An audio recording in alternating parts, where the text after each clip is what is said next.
Hello everyone, and peace of Christ all of you. Please invite your friends. And today our topic is about Ramadan. Some of you send me links of videos of Christian children's singing for Ramadan in a church. There is many false teachers, sadly, in our churches, and those are worse than the devil himself. Because, how you teach a child to sing for a religion, teach to kill us as a Christians, as we see in chapter 9, verse number 29. For us, we love Muslims, and we wish them the best, but Islam is an evil religion, and Ramadan is an Islamic. It's not a Muslim. Ramadan is not the Muslims. Ramadan is Islam. And there's a huge difference. So we teach our children to love the Muslims, to be nice to them, to be kind to each other, etc. But in the other side, the Muslims, they teach their children that our children and us should be killed.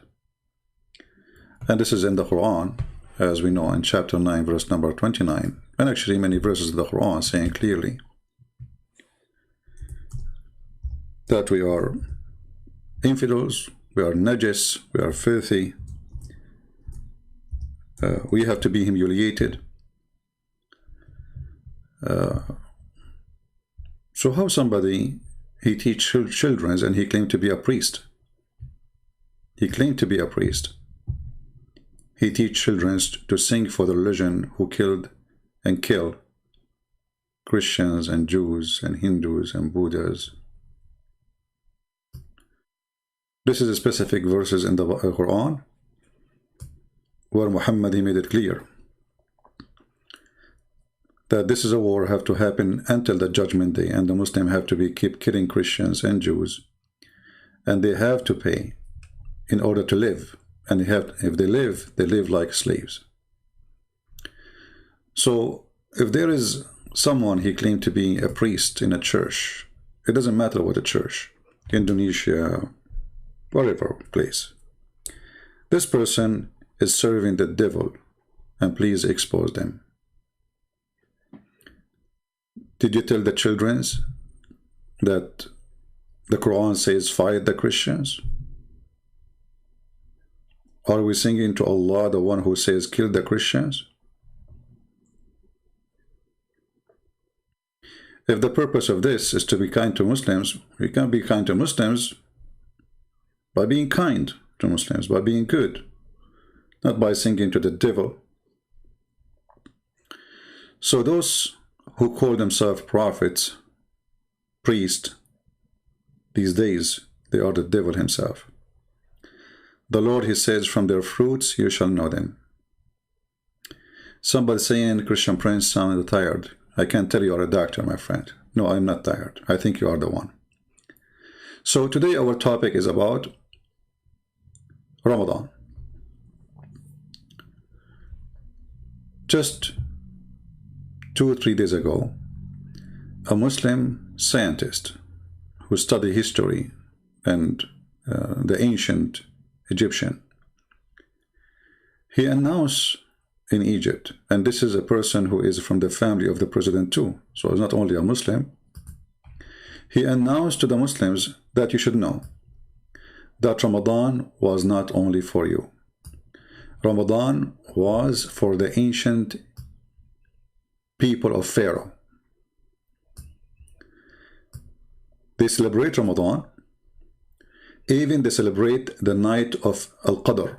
You remember we spoke about it, where Muhammad, he speak about he received the Quran. And remember, the Quran say clearly that the people of the Pharaoh are pagans. And now this scientist, who is very well respected between the Muslims, this is not a Christian, this is not a Jew, this is not a Hindu. This is a guy, he spent his life studying the Egyptian when he is an Egyptian. When he come with this and he say it, how much that will affect Islam? You know how many times we said to you Ramadan is something been taken from the Sabian? Do you remember? Everything Muhammad he have. is stolen from somebody else, and we will show you today. كل سنة وكل مصر بخير. أول يوم في شهر رمضان المبارك أعاده الله علينا، ولكن كان هناك أيضا نوع من أنواع الصيام. معناها من 1 يناير إلى 31 ديسمبر. العام هو من موعد معين في السنة إلى نفس الموعد في السنة التي تليه. فالأصح لغويا يعني ان احنا نقول كل عام وانتم بخير، ولا نقول كل سنه وانتم طيبين، لان كل سنه وانتم بخير او كل سنه وانتم طيبين دي اونلي او فقط في 1 يناير. العام من 1 يناير. العام. Yeah, he's correcting her about now saying how to say things in the Arabic and how it mean in historic way. Let us go where he speak about رمضان. الشعيرة الدينية الخماسية. فكانت في مصر القديمة، وما نستغربش طبعا لأن أول رسول هو إدريس عليه السلام، كان 5500 قبل الميلاد، يعني قبل الديانات السماوية ب3000 سنة و500. He's saying the first messenger they heard about, he was 5,000 years and 5,500 years, and supposedly his name is Idris. And Muslim, they have a special name for everybody, you know, Idris. But what does this have to do with this? So he's saying, going back, he says, this shouldn't be strange for us, because there is messengers came thousands of years ago. Okay, but what does have to do with the Egyptian? The Quran say clearly that they are pagans. This is why Allah, he sent Aaron and Moses to the Pharaoh. Listen carefully. واللي اتكلم عن إدريس اللي هو أوزوريس هو القفتي في إخبار الحكماء بتاريخ العلماء في صفحة 1 و2 بيتكلم على إدريس أنه كان نبيا ورسولا، ويعتبر أول رسول لأنه لم يأتي رسل من قبل، حتى آدم كان نبيا فقط ولم يكن رسولا لأن ما كانش. When the Muslims they speak about someone, his name is Idris. Let us show you Idris. Who is Idris? You will be surprised.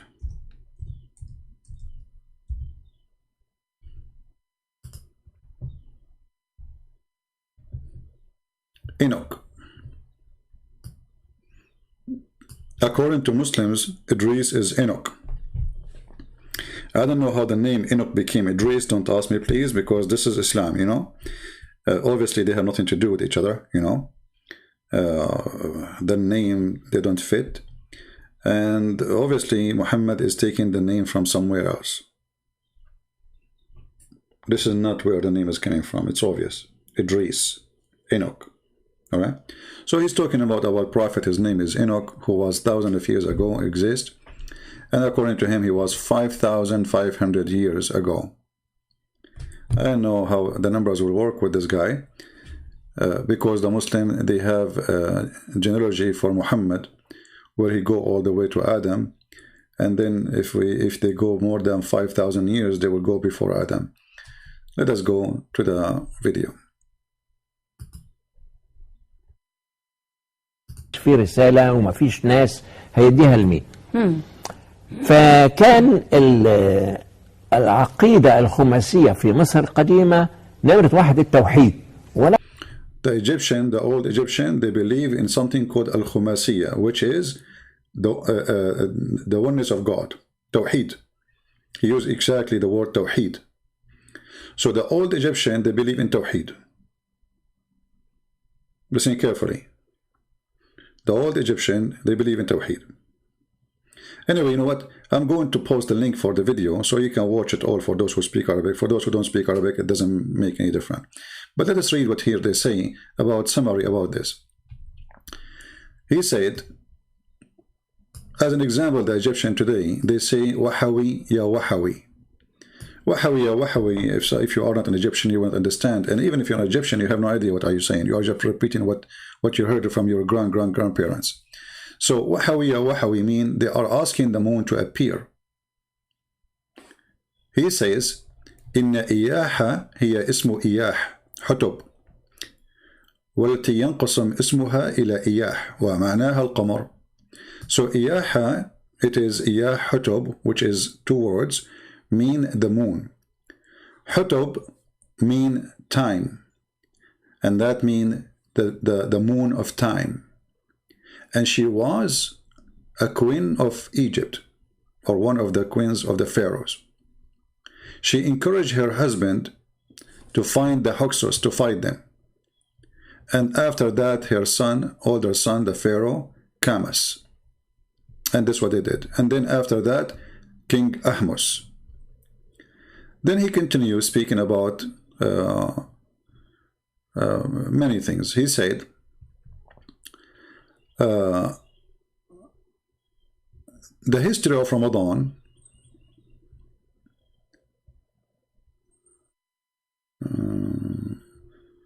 Ramadan okay. This is a summary of the article. Hold on. So here they are. Okay, it says here, and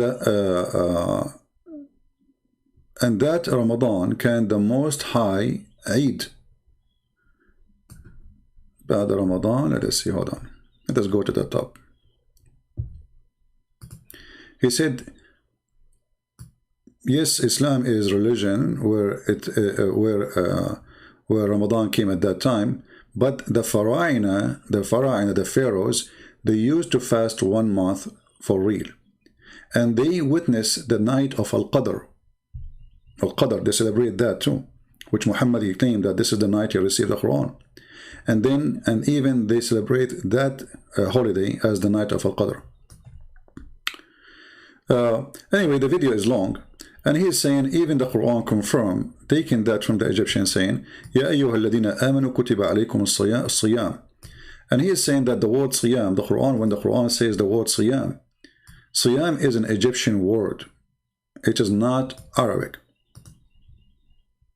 Actually, I would use Google Translation to translate the page, you know, better than just me translating. You can use Google Translation. So here he says, chapter 2, verse 183, it says, he quoted this verse from the Quran. He says, it is ordered for you to do siyam. Siyam supposedly means fasting in Arabic. He's saying this is not an Arabic word, this is an Egyptian word. Siyam. Okay? As-sawm. As-sawm. So here, you will see here, he says in his study, he says that the word sawm is coming from before Islam, from Egypt. He says, and it is an Egyptian, old ancient Egyptian. Tani saw, which means you forbid yourself from food, you know, like you stop eating and etc. Let me post the link for you. You can watch the whole video. And you can use Google Translation. There's many articles about it by this guy, but I chose this one because it's short and the video is there anyway. So if you click at Google Translation, we have to open Google browser. Now, Muslims, they did not notice how dangerous what this guy he just said, because he just demolished the religion of Islam. As simple as that. If you remember many times I told you that the Sabian believed that the Pharaoh was a Sabian. This is why the Sabian, they hate the God of the Jews, Adonai. They call him the devil. They made fun of the Jews' God, who ordered the Jews to practice circumcision. And Muhammad, he took that from the Jews too. So let us go here, translate to English. This is the title. The pharaohs fasted for 30 days and know the night of power. Okay? And here you go down. The rest of the article, you know, let's zoom in.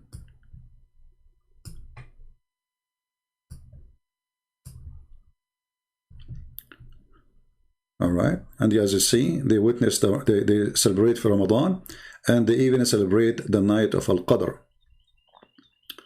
And here he says to you that even the word Sawm is an Egyptian word. It is not an Arabic word, and this is where the word coming from. Let's see. And he says here, and this is why the Quran quoting that Allah said that fasting is prescribed for you. All right. And then here he explained the word Sawm, where the word Sawm is coming from. he says that the word Psalm is coming from an Egyptian word. All right. Now, it might be just a light article and light statement from a scientist who study the history of the Egyptian, but then if we go to the Quran, we will have a problem based on what this guy said.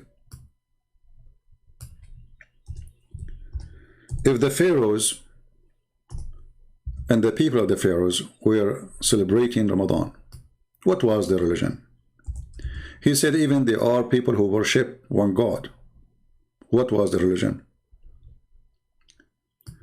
That means all the Quran is wrong.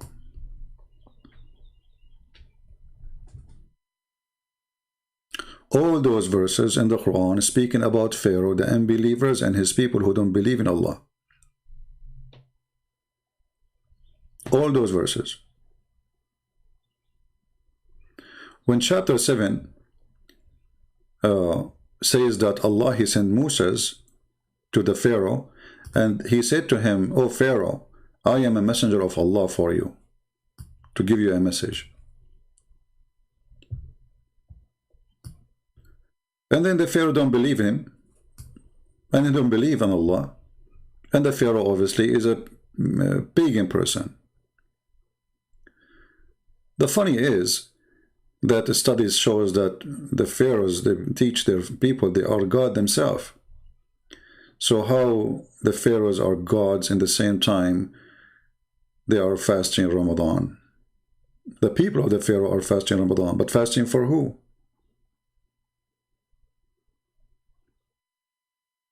For the pharaoh.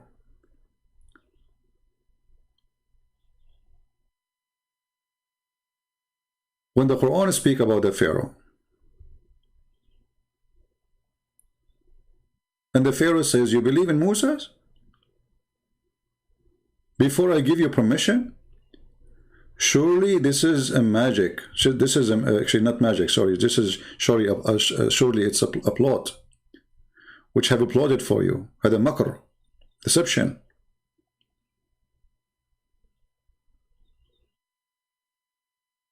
So how the Quran speak about the Pharaoh and the people of the Pharaoh as kuffar, and then we just heard this man saying clearly that those people, they celebrate Ramadan, they celebrate the night of power, which Muhammad, he took literally, and he claimed that he have one too. But the Quran says that Allah, he punished the pharaohs for not believing. He punished his people. Flood came on Egypt. Locusts come in Egypt. Insect, frogs, all those things. Just because the guy refused. And then don't forget that Allah, he drawn the army of the Pharaoh. Which means the Quran describing the Pharaoh and the Pharaoh people are evil. But we just heard the guy saying the Pharaoh people, they celebrate Ramadan. Now, if we go on, do a little search, what the Muslim used to fast before Ramadan, when Ramadan came, you will find that Ramadan is a joke. Muhammad was looking for fasting. As an example, before Ramadan, Muhammad used to fast. Different fasting.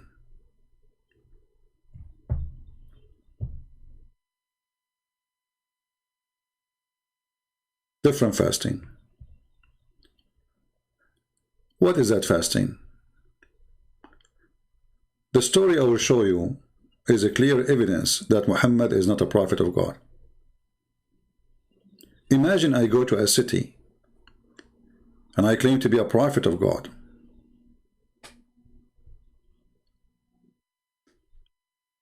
And then I see a bunch of people fasting. And I say to them, "What is this?" He says, "This is the day of Ashura." This is the day of Ashura.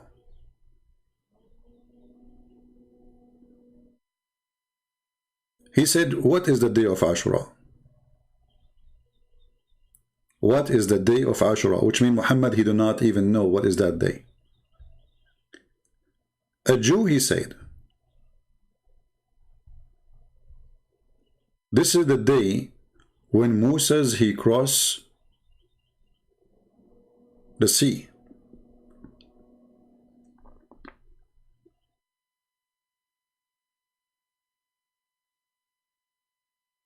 When Muhammad he heard that, he says, well, this is a day for us more than you then. And he started fasting Ashura.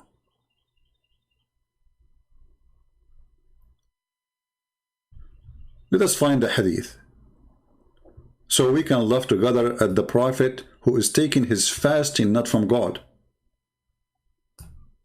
You see, ritual should not come from a Jew walking in the street to a prophet.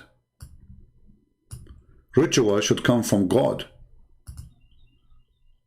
If the God of Muhammad said to him, you fast this day, then the God of Muhammad said to him, fast this day. And that explains why he is fasting. But Muhammad, he see a Jew in the street. And he asked him, why you are fasting? He said, this is the day of Ashura. And just because they fast Ashura, he fasted? Read carefully. This is Sahih Bukhari. The Muslim, they cannot say, you know, the drama they have, weak and strong and fat, and vitamin D and E is missing. The Prophet came to the Medina. Medina is a city which is called Yathrib, the Jewish city, and when Muhammad later killed them all and took the city as usual. And he saw the Jews fasting on the day of Ashura. This is the first time Muhammad he see a fasting day. Who was fasting according to the story here? The Jews. He asked them about that. And here clear evidence that Muhammad, he do not know what is that. Because if I know, I will not ask you what is this. Right? So he asked the Jews, what is this? They replied, this is a good day. The day which Allah rescued Bani Israel, the children of Israel, from their enemy. So Moses fasted in this day. The Prophet said, we have more claim over Moses than you. So the Prophet fasted on that day and ordered the Muslim to fast that day. Do you see it?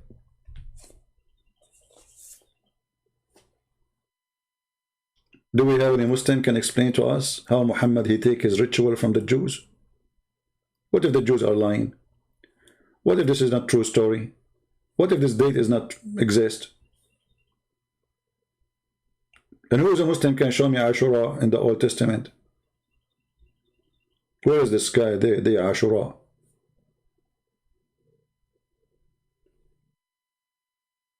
Do we have any Muslim? So I am a prophet of God. I walk in the street. I see somebody is a Hindu.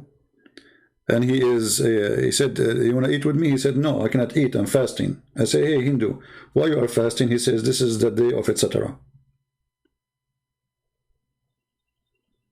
What is that?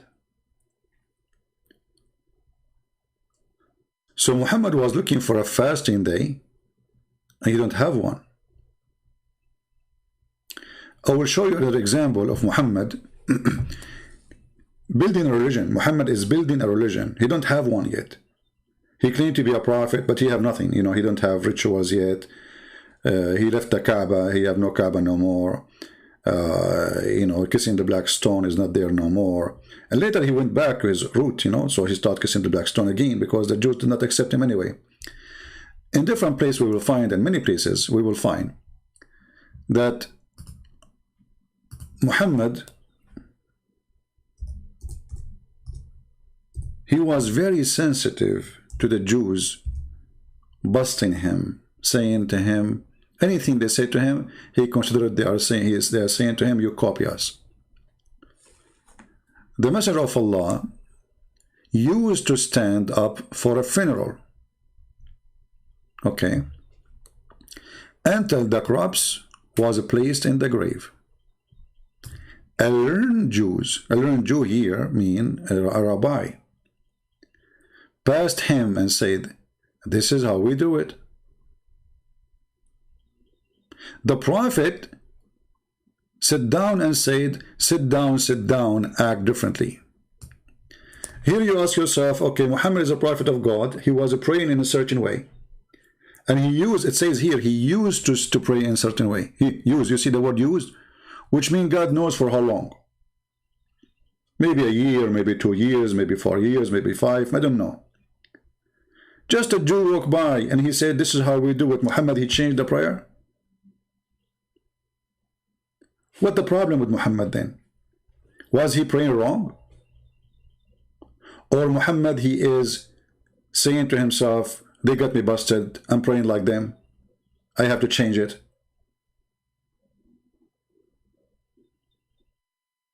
Because if this is a prayer, and the prayer of Muslims is coming from Allah, then who cares if the Jews, they say we do it this way or not? So what? And here you notice something very funny. Don't the Muslims, they say we pray like Moses? Don't the Muslims, they say we pray like Jesus? Suddenly, they don't want to pray like Moses. And how fast to change the way you pray, just because a guy, he said to you, this is how we do it. And what Muhammad, he said? Sit down, act differently. I wish I have a camera at that time. That would be hilarious. Imagine if we can have a video for this. It's a funeral. And the Prophet, he prayed for hundreds of times like this. And then a Jewish rabbi, he walked by, he said, Habibi Muhammad, Habibi, this is how we do it, Habibi. Muhammad, he got ticklish, like what the heck, they got me busted. Immediately Muhammad, he come with the statement, sit down, and he sat down too. Like, sit down fast. Yeah, sit down, you idiots. Let us act differently, okay? Let us act differently. Well, isn't it Muhammad, you receive inspiration from God? How fast the inspiration, man? Where is Jibreel? How Muhammad, he come to the conclusion so fast that he should not pray like this anymore?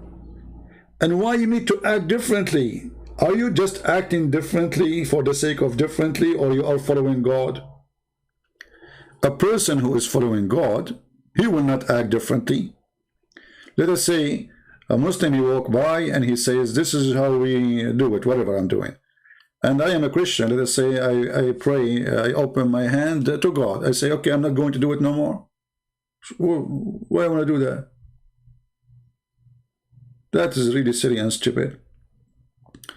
But here you notice that Muhammad, because he have a reputation, that the Jews, they keep saying that he is stealing from them. And obviously it's true. It's true. And this is the fasting of Ashura, as you see in front of you.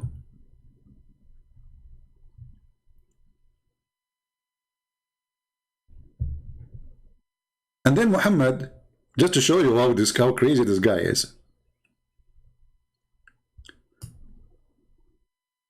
The Jews, they fast Ashura in a certain day, in the day of Ashura, which is supposedly the day they fasted for hundreds and hundreds of years.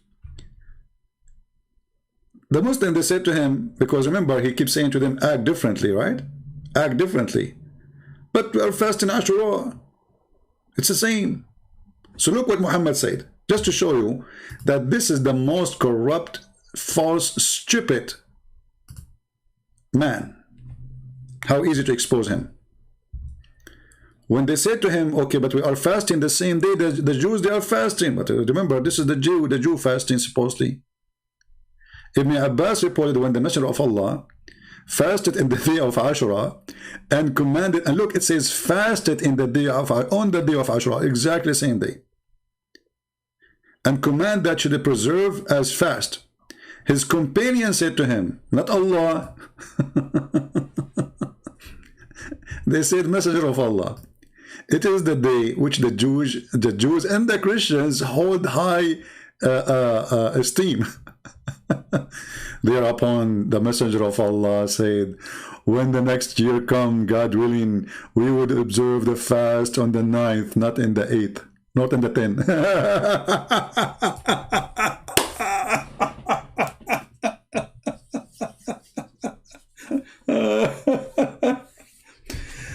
The day where Moses across the sea changed, that's it. Just to be differently, you know, okay, but isn't this the day where Moses, he crossed the sea and you believed him and you fasted yourself? Do you see what I'm talking about? When Muhammad first time he fasted this day, isn't it because they told him that this is the day where Moses fasted? Okay, so as long as this is the day where Moses fasted, and because of that, the Jews, they fast, and Muhammad accept to fast. Wonderful. You, Muhammad, you change the day? Oh, we will fast the day before it, okay? That means Muhammad is willing to change the day when Moses, he crossed the sea, just to act differently. Well, if this is the day where Moses, he fasted, why you need to change it? How you can change it? Are we listening, people? If this is the day where Moses, he crossed the sea, and because of that day, the Jews fasted and Muhammad fasted, wonderful. Then how Muhammad, he changed the date? Just because you want to look differently?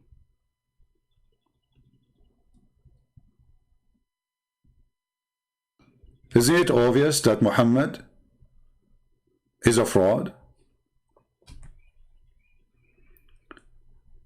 Because if this is the day, you know, the funny, they say that the Christians, they say the Jews and the Christians, they corrupt. Look at you, you are corrupt in history. Moses, if Moses crossed in the 10, okay, you Muslims changing the to 9, why? What is the purpose exactly? We don't want to look like the Christians and the Jews. And the same exactly for the adhan. You know, why Muhammad he chose the adhan? Anyone knows? Is it Allah who told him to do the adhan?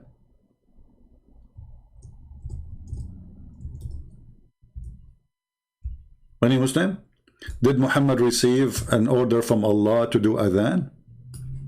Allahu Akbar, Allahu Akbar. Huh?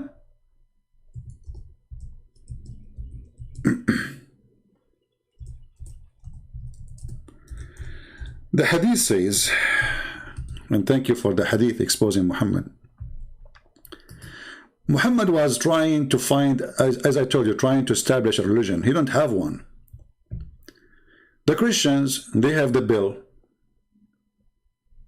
you know. Just Jews, they have, you know, the horn, they called for prayer, you know.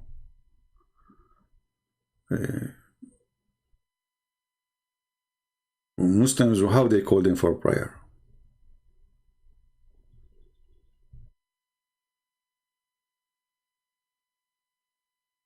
Once Muhammad, he saw a Muslim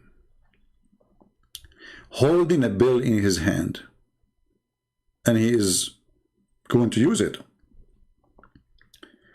Muhammad, he said to the man, why you are holding this bill? Are you saying it? The man, the Muslim man, he said, no.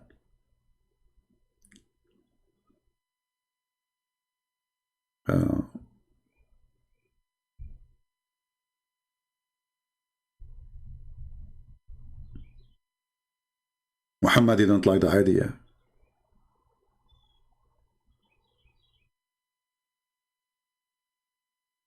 Muhammad, he decided to find a way to call for prayer.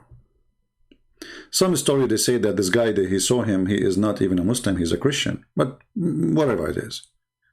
But then we find that Muhammad, he have a meeting with his companions.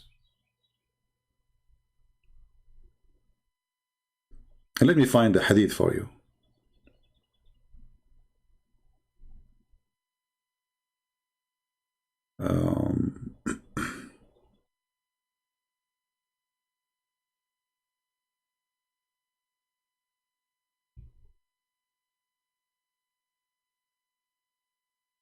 Where we will find it. All right.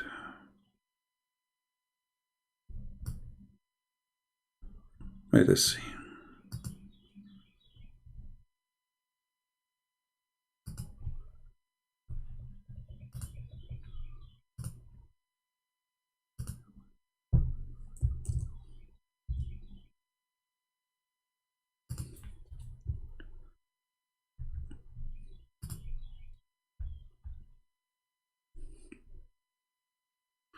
Okay, this is Sahih, so the Muslim cannot say we are making things up. When Allah Messenger ordered a bill to be made so that it might be struck to gather the people for prayer. When the Messenger of Allah ordered a bill to be made so that it might be struck to gather the people for prayer. Muslims, are you there? How Muhammad wanna call the people for prayer? A bill? A man carrying a bill in his hand appeared to me while I was asleep. And I said, servant of Allah, this is supposedly in the dream, will you sell this bill? Muhammad is looking for a bill. Suppose this is a dream now, not the real. So Muhammad said to the guy who he saw in the dream, would you like to send me this bill? Because he needed for the call to the prayer like the Christians. He asked, will you do with it? I replied, we shall use it to call the people to prayer. He said, should I not accept you something better? Suggest you something better than that? I replied, certainly. Then he said, he told me to say, Allah is the most great, Allah the most great, Allah the most great, most great.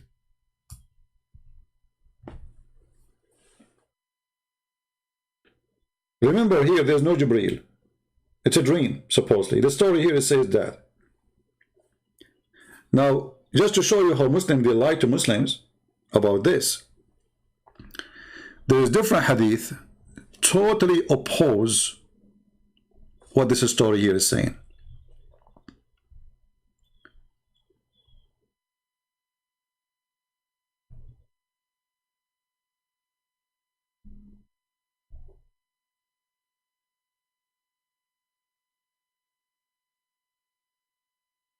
When the Muslims, the companions of Muhammad, as they called them, the gang, they gathered together and they were wondering how we can call people for prayer, because people are not able to know when the prayer time is.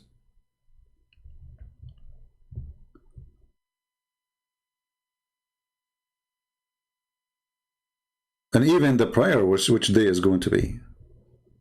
Is it Saturday? Is it Sunday? Why Muhammad he chose a Friday? You will find that all those things happened because Muhammad, he wanted to be different. Let me find the other hadith.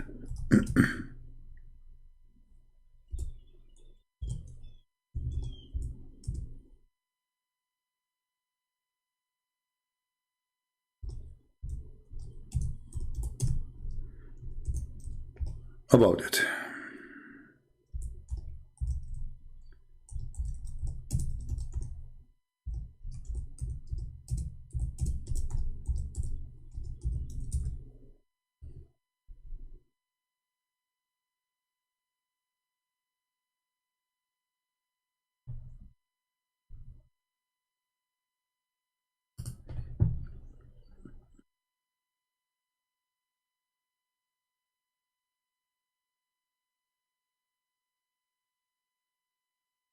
Let us see.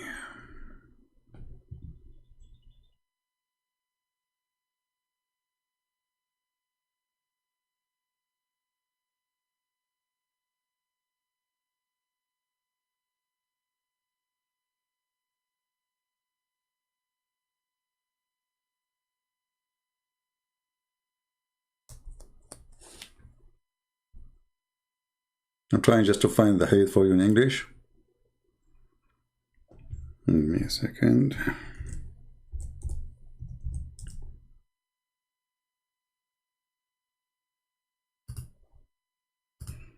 All of this will lead us to one thing, that Muhammad is not a prophet. He is just trying to build up a religion. Okay. Read carefully. You see how the story changed now? They are trying to find out how to do the call for prayer. Chapter, the call of the prayer section. And as said, they mention kindling fire and the use for the use of the bell.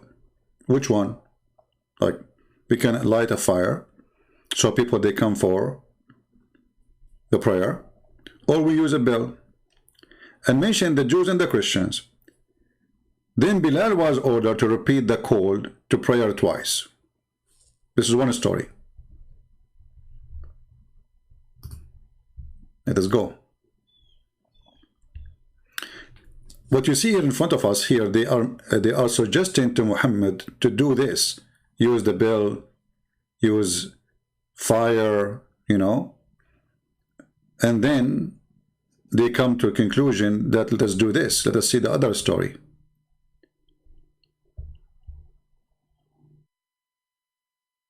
This is the same hadith I showed you already.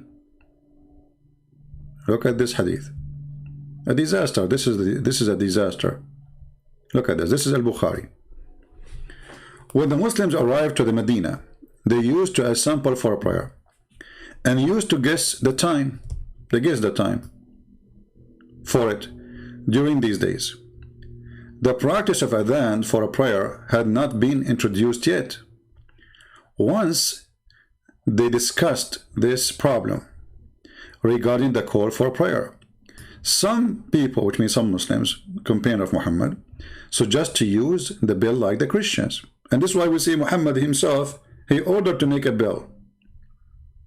Others proposed a trumpet like the horn of the Jews, to use by the Jews. But Umar was the first to suggest,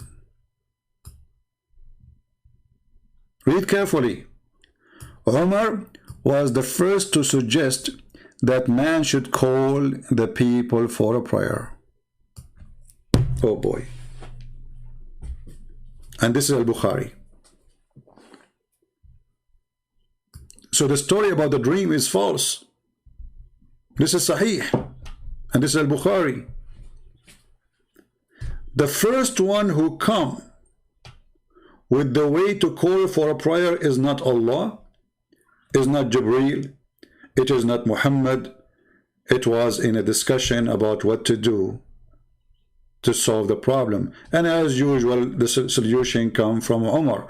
Umar al-Khattab, he says in some hadith, says, Allah, he agreed with me in 10. Some they say 5, some they say 3, some they say 7. Including the Kaaba. Why the Muslim they face the Kaaba now? It was Umar. Hijab.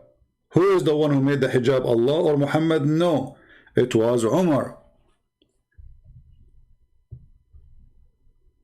The ritual of the house of Abraham, Umar.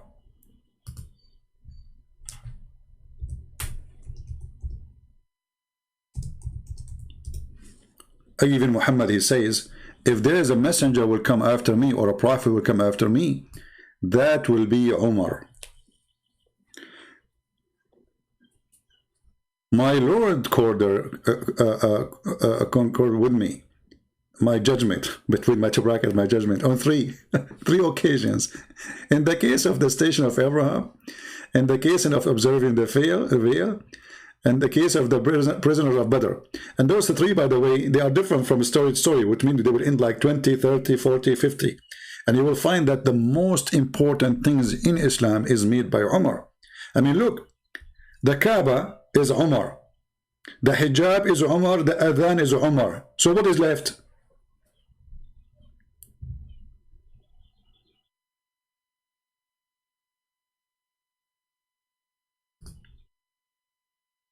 Are we following? The Kaaba, his order came from Umar. And then Allah, he took the verses of Umar, the same as I have said. Look, this is al-Bukhari. Umar, he says clearly that Allah, the verses came the same as I said was revealed. Read carefully. So this verse came down the same as I had said was revealed. Do you see it?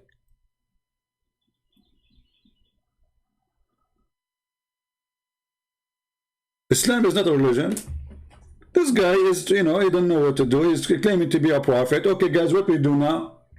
Oh, the Jews walk by and the Jews says, this is how we do it. They act differently.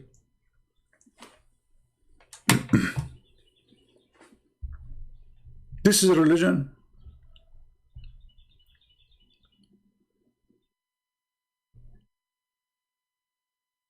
Same for Friday and Saturday.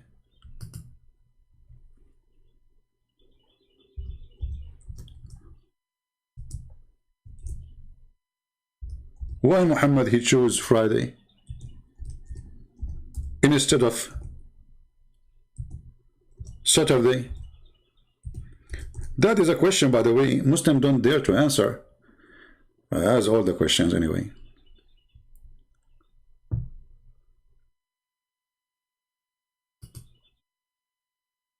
Because remember, in the Quran, Allah, he made the Jews pigs and monkeys for breaking the Sabbath.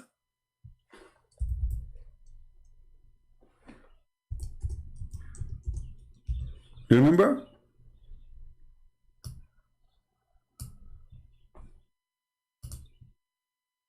Okay, that's mean this is this is the day for Allah. That's it. This is the day for Allah. You broke his day, Allah will make you a monkey. And by the way, I saw a lot of monkeys around me. They are breaking Sabbath, you know. I mean, look like Allah, he stopped making monkeys since then, you know, like, you know. And the funny, by the way, if you do work in Saturday, Allah will make you a monkey. But if you rape at Saturday, Allah will not. If you kidnap a child or, you know, no, he will not. No. If you, you know, you do anything, I mean, only for breaking Saturday, he will make you a monkey. Mm-hmm. And what those Jews they did not do anything wrong. I mean, according to the story, they did fishing in Saturday. There's a cartoon on the internet. I don't know if somebody have the link for it. It's funny. You can watch it. It's a draw, and like it's an images.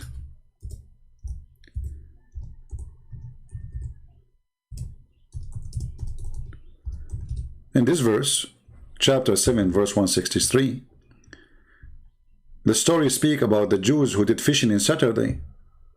And Allah, he made the fish come only in Saturday. Allah playing games.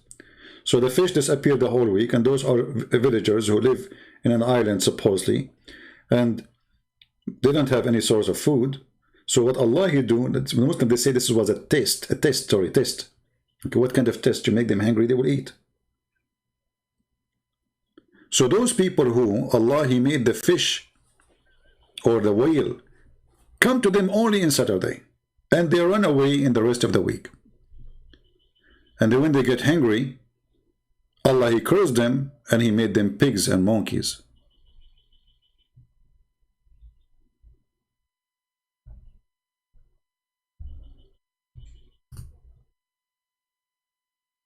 And by the way, this is another stupid story from Muhammad, because Muhammad himself, he said that Allah allow you to eat anything, to do anything when you are hungry.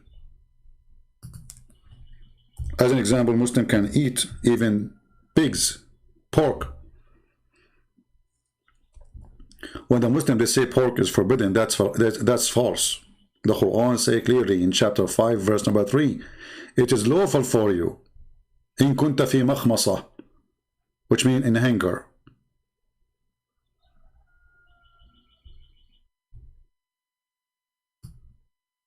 The translation here is severe hunger. Severe hunger. Right? This is the translation of Muslims.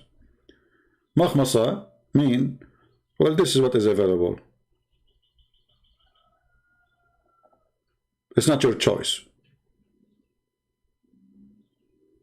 So you can eat it. In the same time, isn't it Allah, He made all the food of the Jews and the Christians lawful for the Muslims?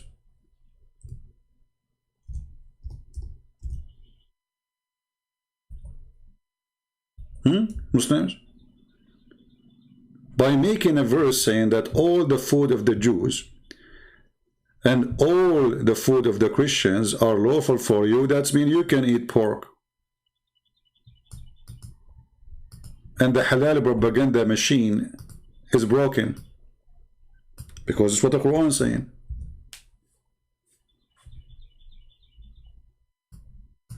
Let's see the verse.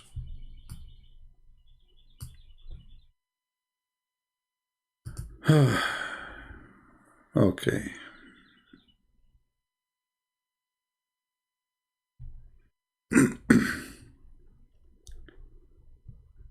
Let us find the verse. Hold on.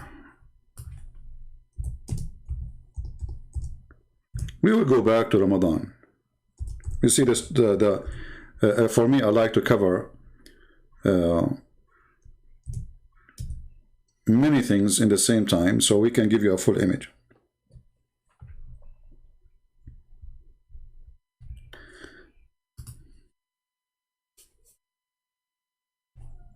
I know what translation that translation is. What translation? Why the translation is so long? I mean, this guy, he's making it like a Hilali and Khan.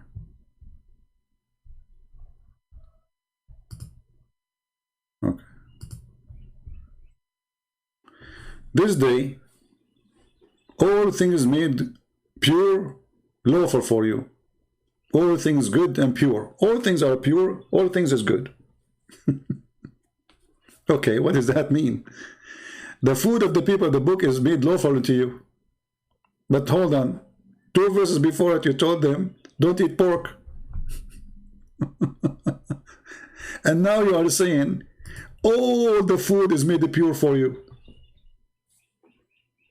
In the top of that, not only all the food is made pure for you, the people of the book, their food is good for you too.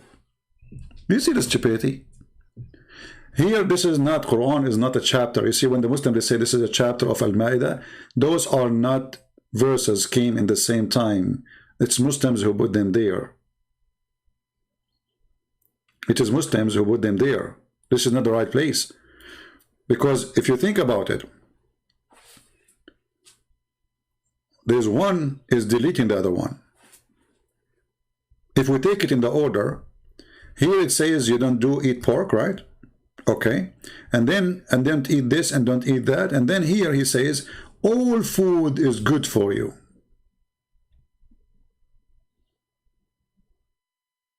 All is pure. All is made lawful. All.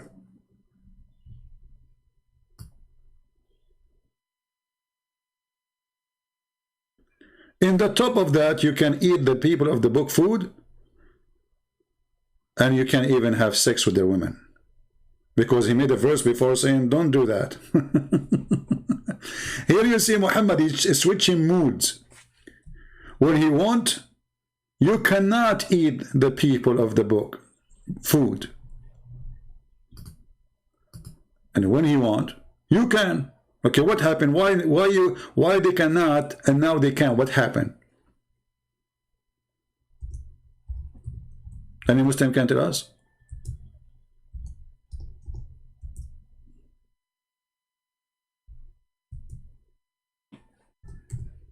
What happened? Did the Christian change? Those are the same Christians in the time of Muhammad, the same Jews.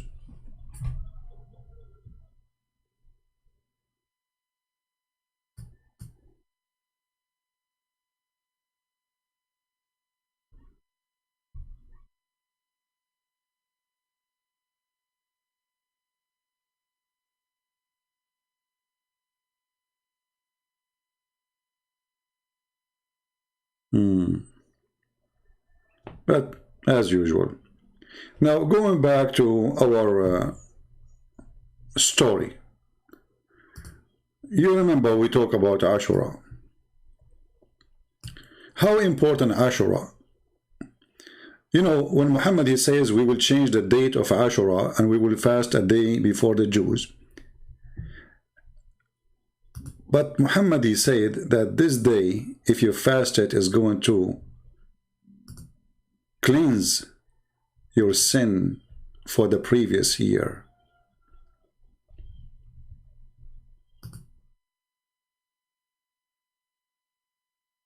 Let me find you the hadith.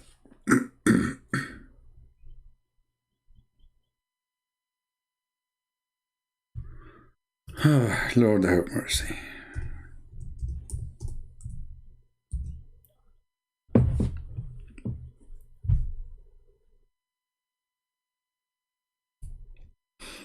Look at this hadith first. Okay, we'll go back to this one. Let us go to the one we want. Look at this. The Messenger of Allah was asked about observing Ashura. See here, this is the 10th of Muharram. You see the 10th? But we showed you in different hadith, Muhammad, he promised next year, because the Muslim complained, this is what the Jews, they celebrate. He promised them we will do it in the 9th. You remember? Remember, right? We will change it to the 9th. See it?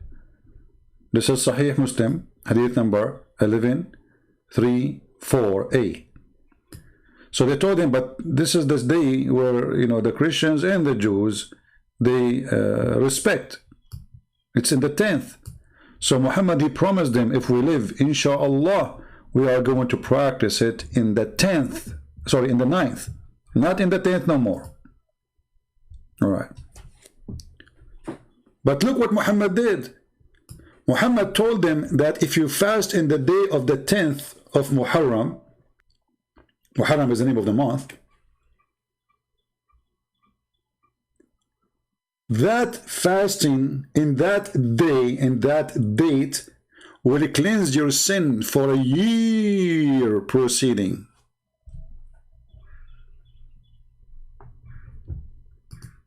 So now we're fasting in the 9th. So we will not get our sin being cleansed.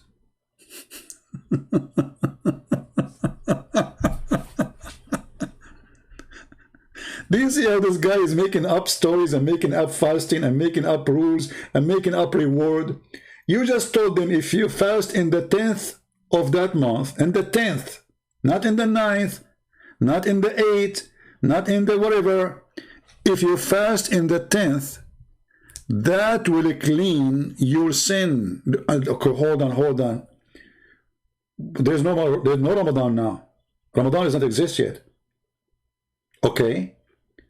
Why this day, if we fast it, will cleanse our sin for a year? Well, the Jews, they are fasting this day all their life. That means the Jews are going to go to heaven guaranteed. And according to the hadith here, even the Christians, they fasted. That means the Christians, they are going to go to heaven because you fast this day. Okay, guys, I'm going to do sleep around, kill, rape, steal, and then I fast Ashura. Look how easy this religion is. I mean, look how silly, look how stupid, how disgusting. So you go and you do all the garbage in your life, and then you fast. Okay, today I'm going to sleep. I will take a nap fasting. I'm fasting, you know. This is the religion of God.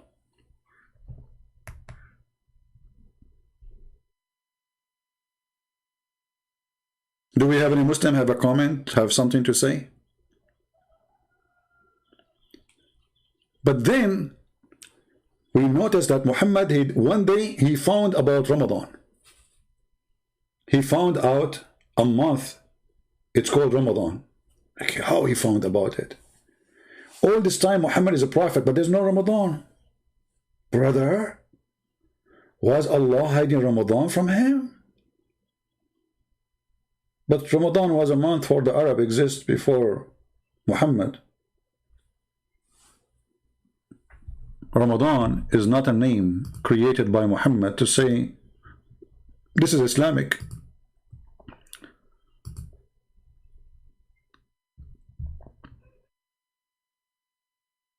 Do we have any Muslim want to say something?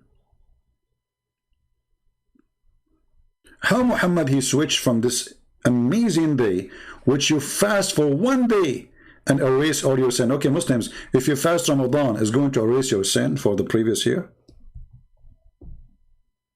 Not only that, actually.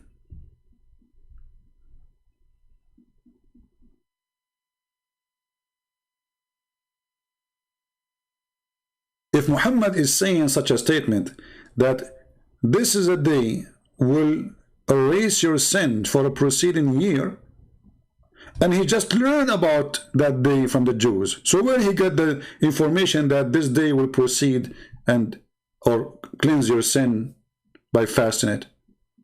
He just learned this from the Jews. Yesterday he did not know about it. Where was Jibreel? Where was Allah?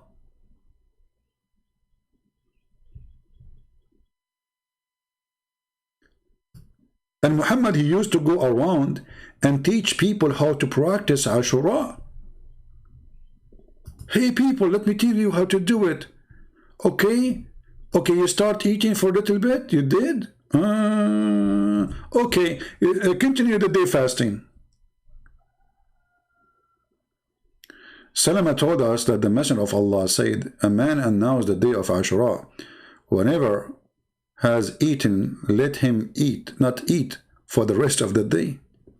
If this has become a religious stuff now, the day of Ashura is going inside Islam like a nail. It's getting deeper and deeper. Yesterday he learned about it from the Jews, and now Muhammad is creating rules about the day.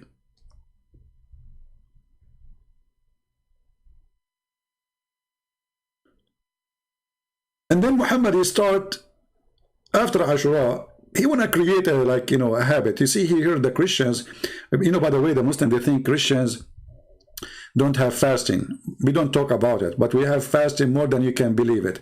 Just to let you know, if you go to the Orthodox or even the Catholic Church, you will see that there is two fasting, the major fasting, but the whole year there is fasting.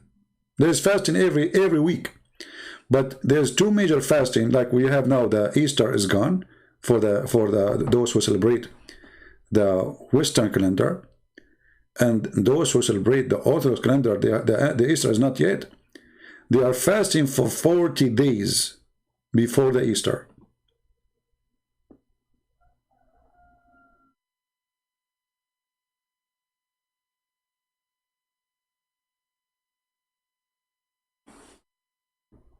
Why we are fasting? Some churches, they fast 50. You know? Now, fasting is something good to teach you, let us say, you know, a manner, how to control yourself, how to not to be tempted.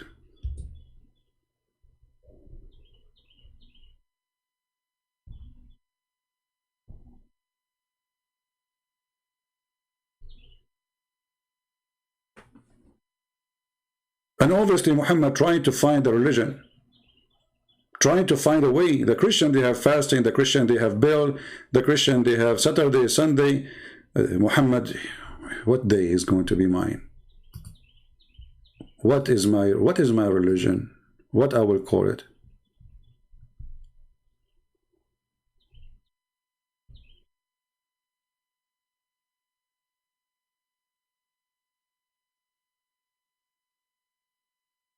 Do we have any Muslim want to say anything?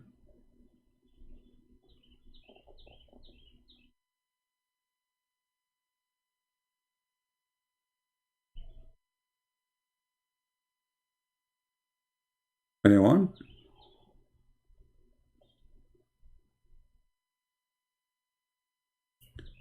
Then Ashura suddenly became not important. Ashura can erase your sin for a year. Okay, what happened now? You Muslims, what happened to Ashura? Why you Muslims don't celebrate it? Don't make a fuss about it, big noise. Huh? Is it important or not? One day, Muhammad, he met with a Sabian.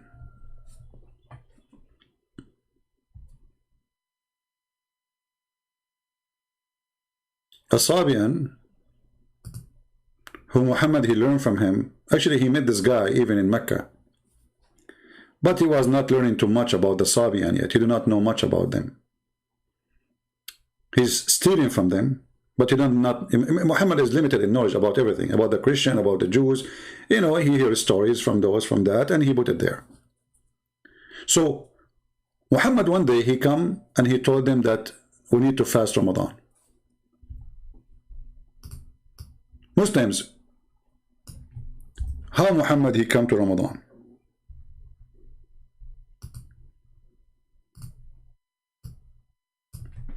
If we go to the Quran, we will find the word Ramadan appear once.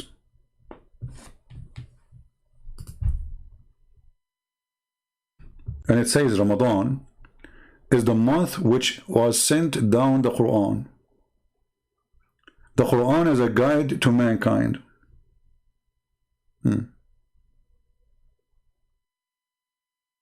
And by the way, here, clear sin, this is not in the verse. This is just stupid translation. There's no sin. There's between two brackets. This is here is a garbage. It's not there. Okay, so Allah, he sent the Quran as a guidance in the month of Ramadan. But this means all the story of Muhammad is a lie. If you are saying to me that the first verse of Muhammad he received, it was received in the month of Ramadan, that means this verse is wrong. Because here it says, this is the day where Allah, he sent down the Quran. He didn't say, I sent down a verse. The whole Quran is sent down. Okay. And is Ramadan a month?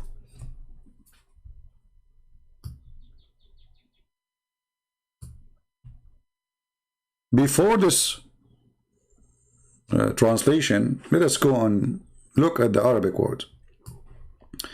It says Shahru Ramadan. Shahr Ramadan. You ask somebody who speaks Arabic today, he will say to you the word Shahr means month. This is true. But this is not today. The Quran is 1400 years ago. And this is not an Arabic word. This is an Aramaic word. And remember, the Sabian, they used to speak Aramaic. The word Shahr means moon. The word Shahr is not a month. It is a moon. How we can prove that? Look, if we change the translator, just change the translator, you will see how everything changed in a miraculous way. Let us see a big tal.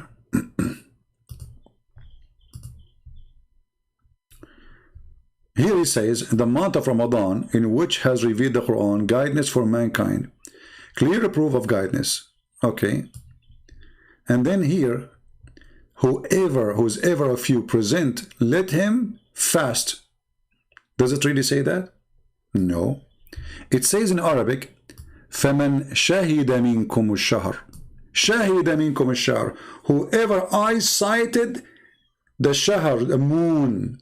This is why the Muslims, they are celebrating, saying, hey, Allahu Akbar, we saw the moon. You see how they lie to you, and even the translation, they corrupt their Quran to deceive you that they are not following the moon. Whoever of you sight the moon, not the month. You cannot sight a month, you idiot. So whoever of you, and what moon? It have to be the crescent moon. Change the translation. The month of Ramadan. Like this guy, he made Ramadan. Aman Rabbi Aman. Ramazan. Ramadan became Ramazan. Okay. Is that which Quran was revealed guidance? Okay, and says it clear. Okay. Whoever of you present in this month. How you can present in this month? I mean, it is an option to present or not. What do you mean present in this month? This month is coming. We like it or we don't. It's a month. If it's a month. The verse saying, whoever sight the moon. Like, what's wrong with those, Abdul? Let us change the translation. Sahih International. Maybe we got lucky. Maybe. Look at this. Look at this. So whoever sights between two brackets the new moon of the month. There's no month. You just said the new moon. Let him fast it. Bingo. Okay, what moon exactly we need to sight in order to celebrate Ramadan? And what if we cannot sight it?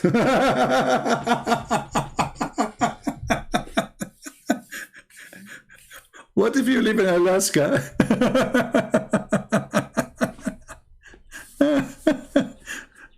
What if you live in Norway? What if you live, if the weather is so bad for 2 or 3 months? What do? The Muslim, they come with solution, brother. We wait a day or two and then we celebrate anyway, you know. But the Quran says, whoever of you sight. If we go and read the interpretation, you will see clearly it says, you have to sight the crescent moon. I would like to ask the Muslims. So this is not a month. This is not a month. Ramadan is not a month. Ramadan is a moon.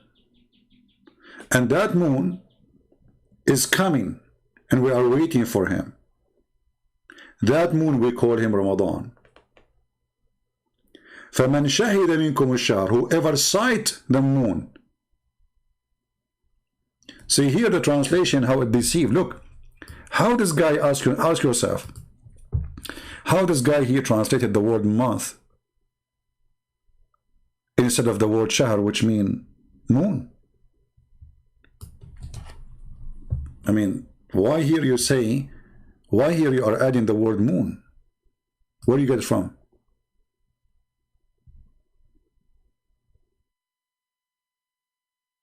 This is the same word. فَمَنْ شَهِدَ مِنْكُمُ الشَّهْرَ.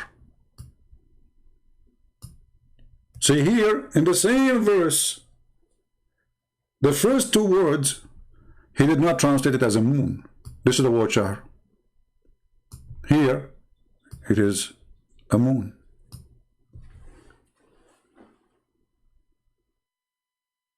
Either he did that because he's an ignorant, or because he's a donkey trying to corrupt. You choose one. Both will make you a donkey. So whoever of you, the moon of Ramadan is where Allah He sent the Quran. How many moons Muhammad he have?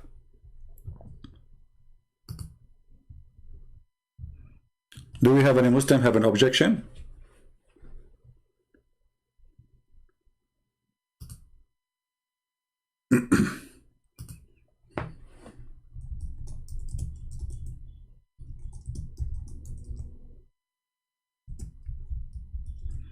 Any Muslim have an objection?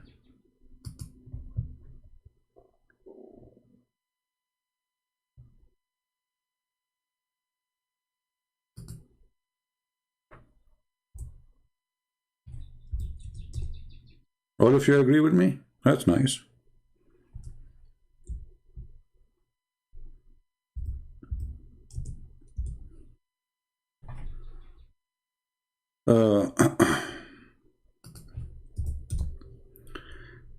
Let me try to find you something.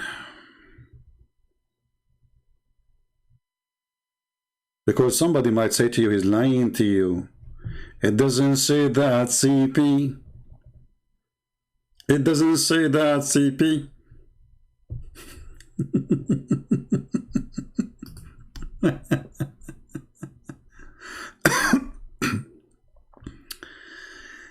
Let us try to find an old Hebrew or Aramaic dictionary.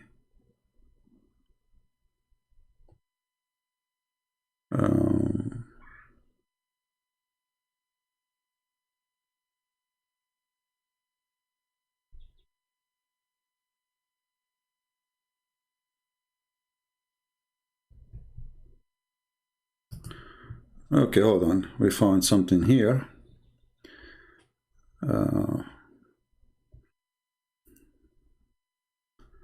Which will take us back to the Egyptian. Let us see.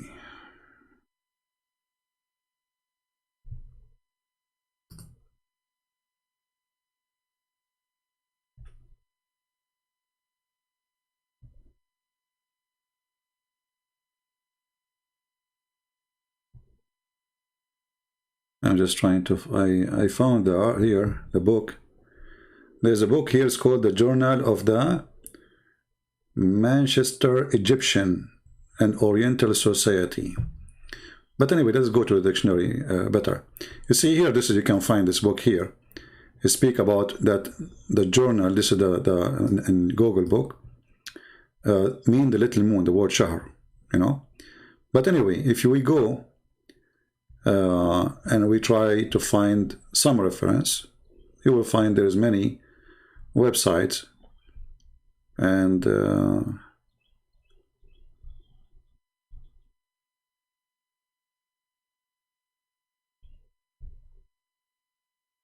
I click at this one, but this is a book of an American writer. Oh, this is a PDF file. Yeah, I don't want that. Hold on. Let me see if I can find a dictionary. Hebrew.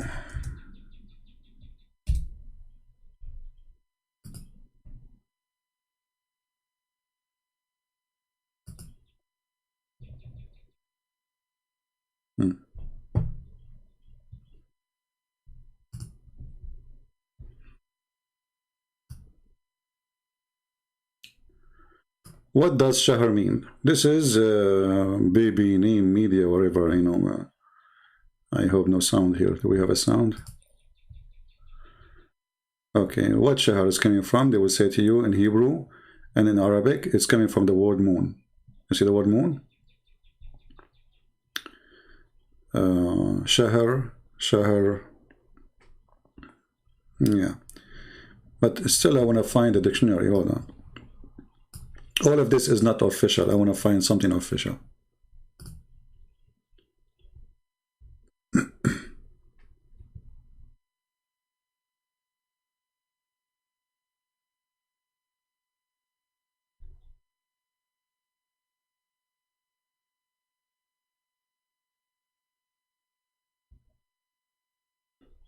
Like what we are finding now is Wikipedia. I mean, you cannot take it as a source. Anyone can do editing.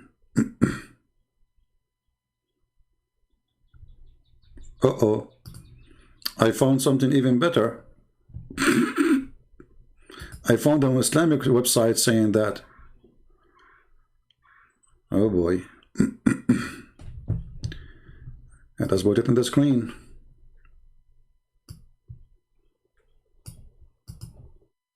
And this is even where the word hilal itself, you know, the Muslim, they say hilal. Hilal means the new moon too. The Quran speak about ahilla.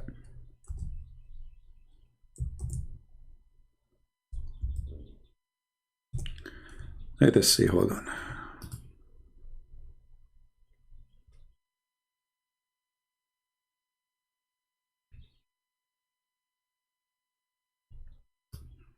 I will give you this link. Allah connected shahr, i.e. ruling, that which is called hilal, and shahr, that's at the beginning of the end of the fast, and sacrifice. Allah says, interpretation of the meaning, about the new moon, says, this is a sign mark as fixed, okay, for pilgrimage. Okay, the new moon is al-hilal, ahilla. Okay,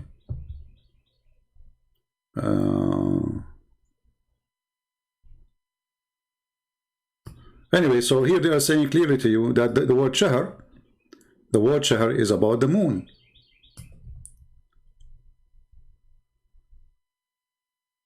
Analogy with the new moon. Okay.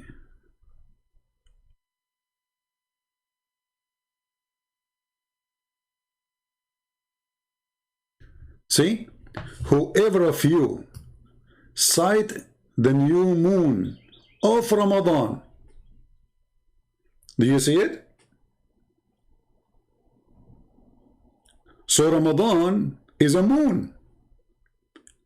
And whoever sight the new moon, because Ramadan is a moon, who appear once a year. And this is what the Sabian, they believe. The Sabian, they go, they have 2 cities in the north of Iraq.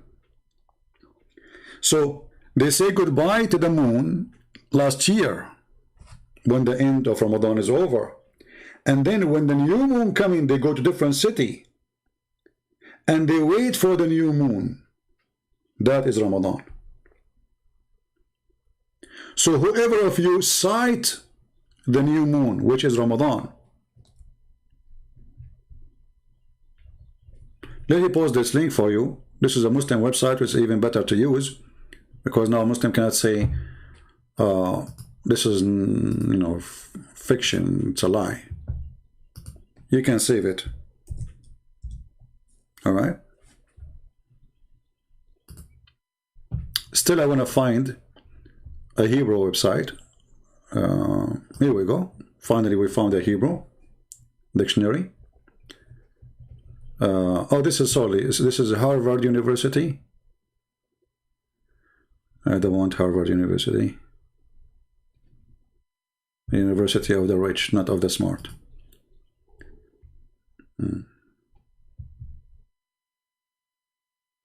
Okay, here we go. We found a Hebrew dictionary. Wonderful.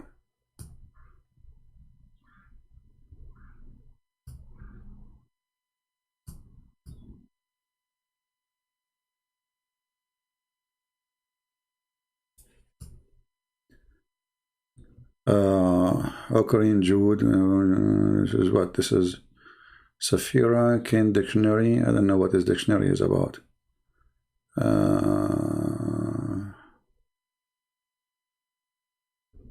Arab Shahr, Ethiopian Shahr. Regardless what they are saying there, it's not really, I don't care. But just I want to show you that the word Shahr mean moon and mean the moon god too. It's the crescent moon.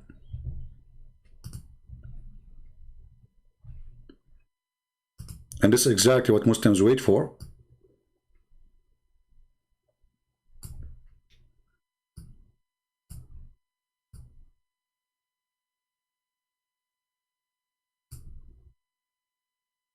You see it?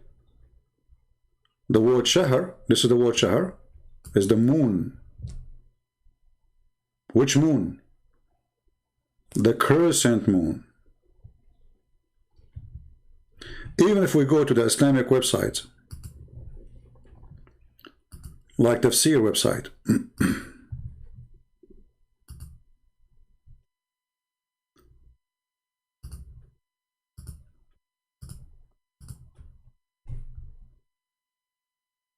let us see.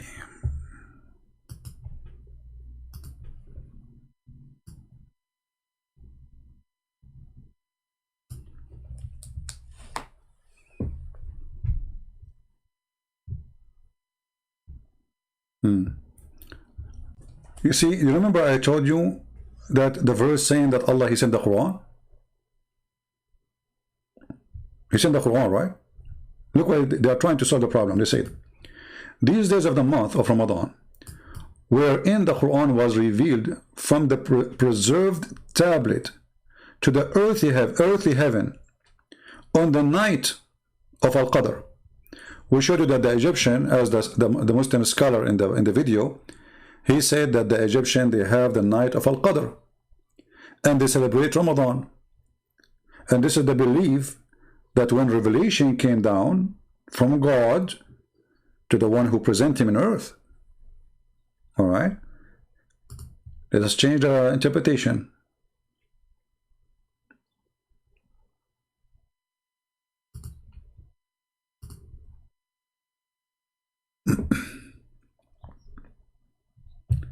This month, Ramadan, is the month which revealed the Quran, whereupon Jibreel brought down the entire Quran to the first heaven. Look at this madness. Jibreel, he brought the Quran, the entire Quran. You see what I told you? I told you the verse here is wrong, because if Allah, he sent the Quran, the verse doesn't say Allah sent the verse. The verse says Allah, he sent down the Quran. So the Quran is already revealed. And now the Muslims, they try to solve it. They say, oh, he revealed it, he sent it down, but to the first heaven. But this is not down yet. Still, we will not receive it. Because you Muslim, you claim that Muhammad, he received the Quran in that day. Not the Quran sent to the first heaven. Why Muhammad live in the first heaven? So the Muslim, to find solution for the stupidity of the verse here, they come with their own fabrication, saying, oh, Allah, he sent the Quran, yes, but not to us. He sent it down to the lowest heaven. Why Allah he do that? I mean, what lowest heaven? What do you mean lowest heaven? Here you will see that the one who make explanation for the Quran, they are stupid. Why? Because the Quran itself says the following.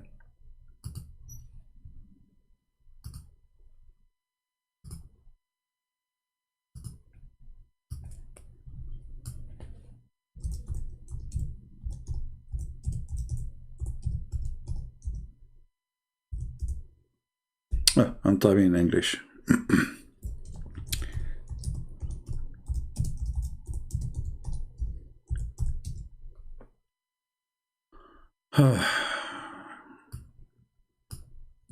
What a stupid cult. I mean, and the search engine is really, it's faster to find from the search engine from opening the chapters.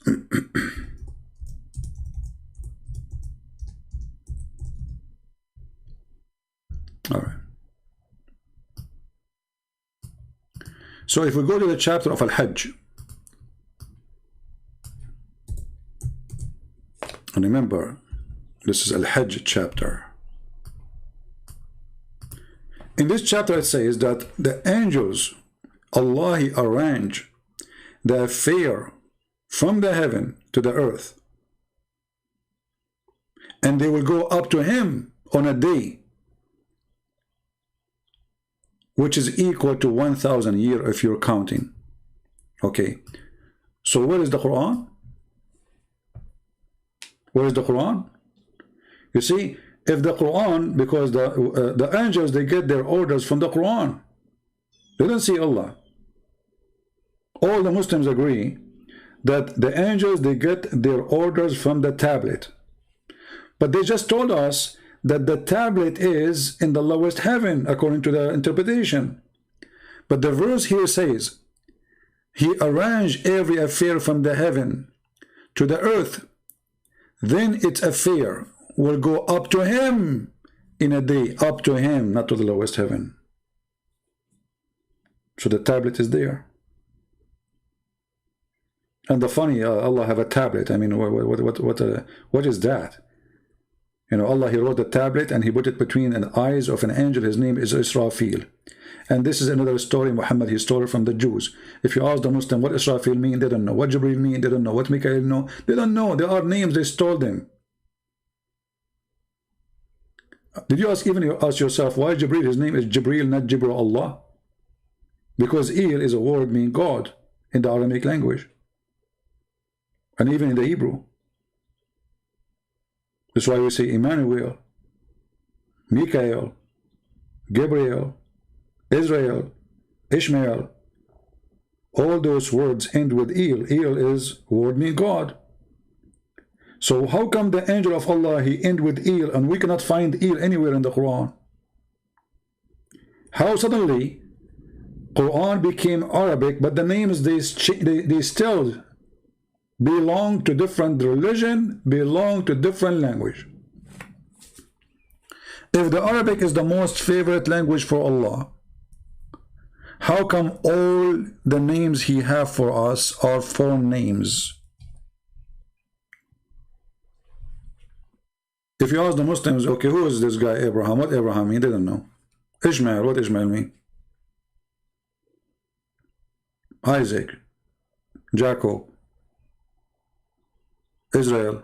They don't know, because everything in Islam is a theft. So Allah, He sent the Quran in the month of Ramadan? No, He sent it in the moon of Ramadan. And whoever of you witnessed that moon, whoever of you sight that moon. Let me see Ibn Kathir in English, what he is saying about this one. Let us see how much they deleted from the interpretation. Usually those things are not important for them, so they don't delete much. Let us go to Ibn Kathir.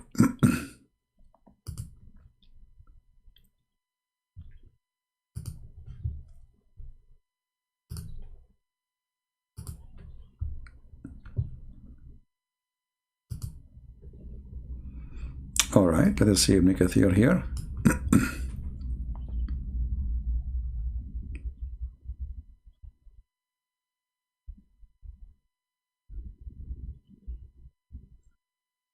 Okay, hold on, I think 185. Why we are here? Why is taking me here? Oh, this is 84. I was wondering why it is. Okay.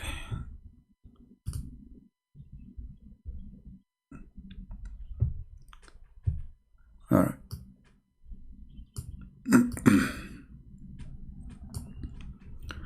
Look here how they try to lie to you, but in the same time they got themselves busted.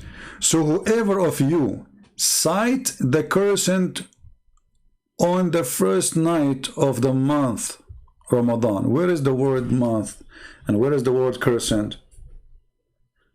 Are you adding words, or simply how Ibn Kathir he come to the conclusion that this is the crescent moon? Because simply this is what the word shahr mean. Shahr mean moon. Allah, He have 12 moons.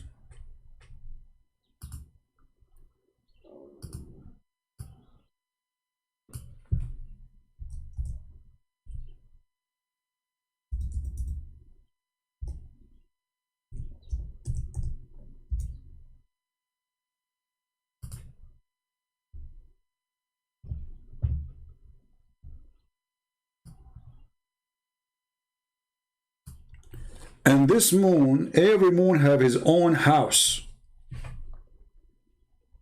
You see here the translation, because they don't understand what the verse is saying. So there's 12 moons, and each moon have his own palace. If you watch those, what they call them, zodiac, you know the zodiac thing? Let me see if I can find them, put them for you in the screen, so you get excited, especially those who believe in those silly stuff. Zodiac. Here we go.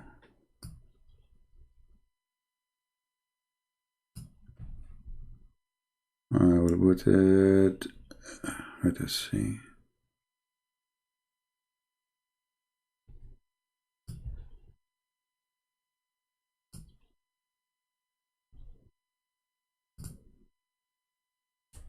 You know those things, right?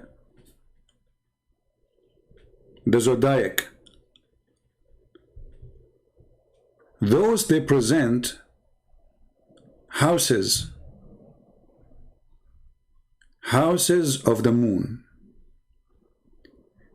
And the moon is the one who is in charge of what you will be and what will happen to you. You will be a happy person, a sad person.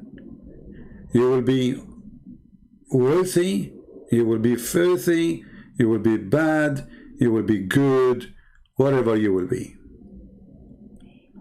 Muhammad, he took from the old legions everything with no exception, and he adopted. And even in the Quran, Muhammad, he made it clear that there's a 12 moons. If we go,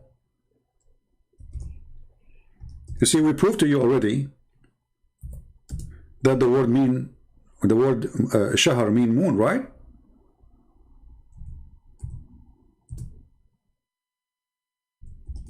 We proved to you already the word shahar mean moon. The Quran say clearly the numbers of moons for Allah are 12.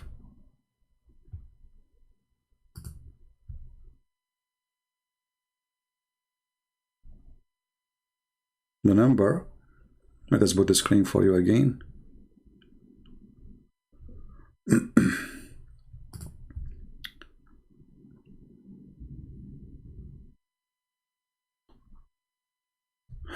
Lord have mercy.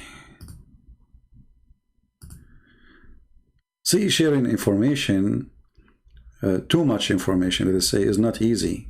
Some people, they cannot handle it.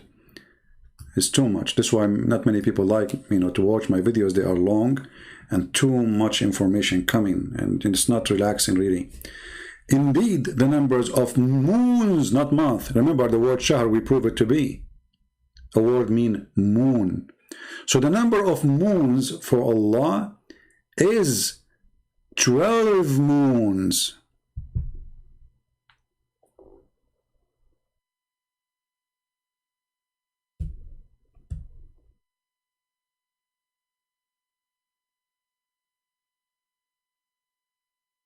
The Arab who decided to fix the problem which they inherited from others, the lunar moon, they used to add every 3 years 33 days.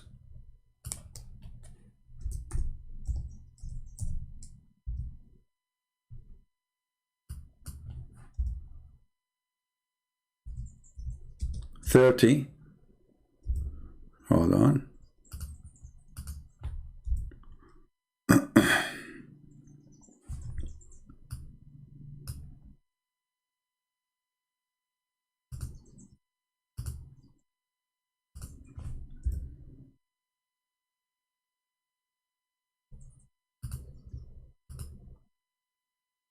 In chapter 9, verse number 37, Muhammad, he called those who try to not to practice the Sabian.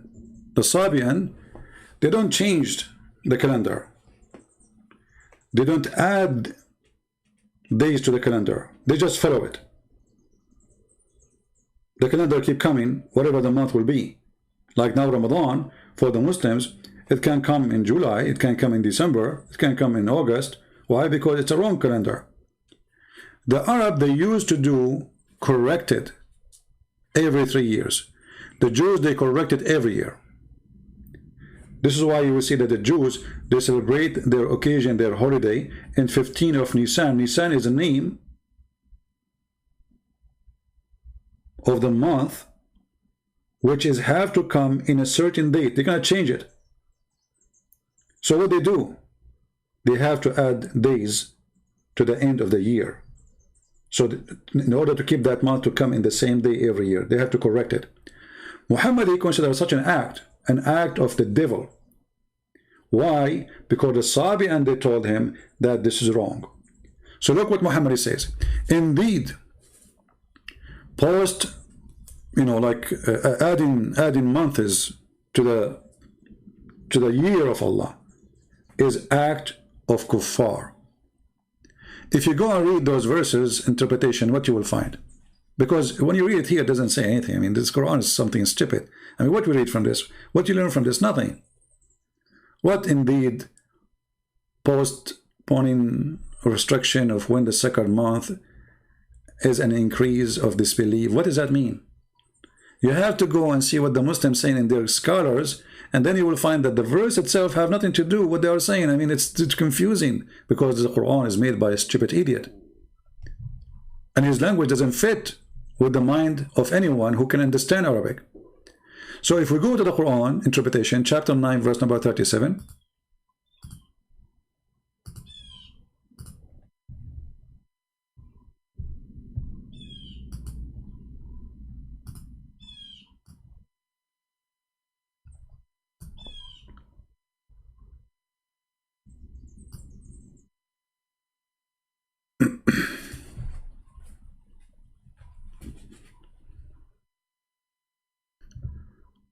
You will see here, they are speaking about that the kuffar, they are adding month to the year. That they make up, that they match the number of months with Allah, which has, we make it holy. So those Arab, in order to correct the calendar, they add every 3 years, they add a month. And this month is rejected by Muhammad. And this is why the Islamic calendar now is messed up. Like Muslims, they celebrate the day of Muhammad's birth. You will find he's born in January sometime in July, sometime in February. It's all over the place. Why? Because Muhammad, he refused the Arab correction for the calendar. For Allah, he made the 12 moons. Who are you to add one more? Allah did not have 12 moon. Allah, he don't have a 13 moon. He have 12.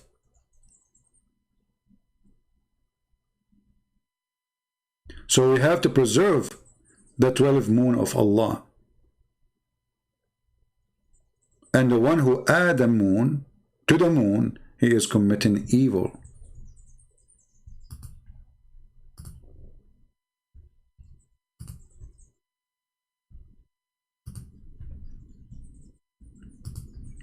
Do we have any Muslim here?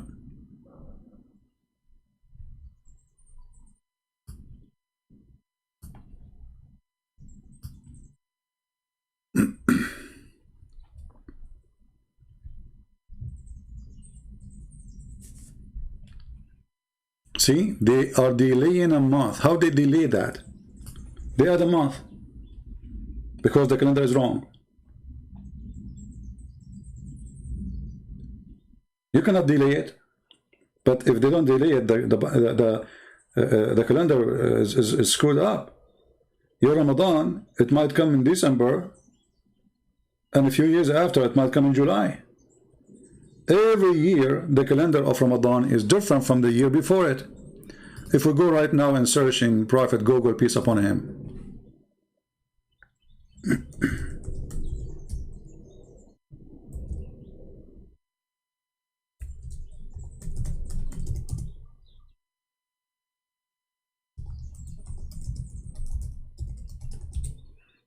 What we will find? I just searched Prophet Google. It says to me that Ramadan, depend in the year, you know, like whatever year you are in. Every year is different. Look at this. So how this can be a month? This is a moon. And Muhammad saying to them, whenever the moon come, the moon come. The moon of Ramadan, we cannot delay it. It's not up to you. So the month of Ramadan, I want Ramadan only. Hold on, is that Ramadan only? Look what they're saying to you here. Due to the Hijri calendar related, the Hijri year are given as well as help clarify, etc. Okay, let us see. Hold on. I want just Ramadan. I don't want all this garbage.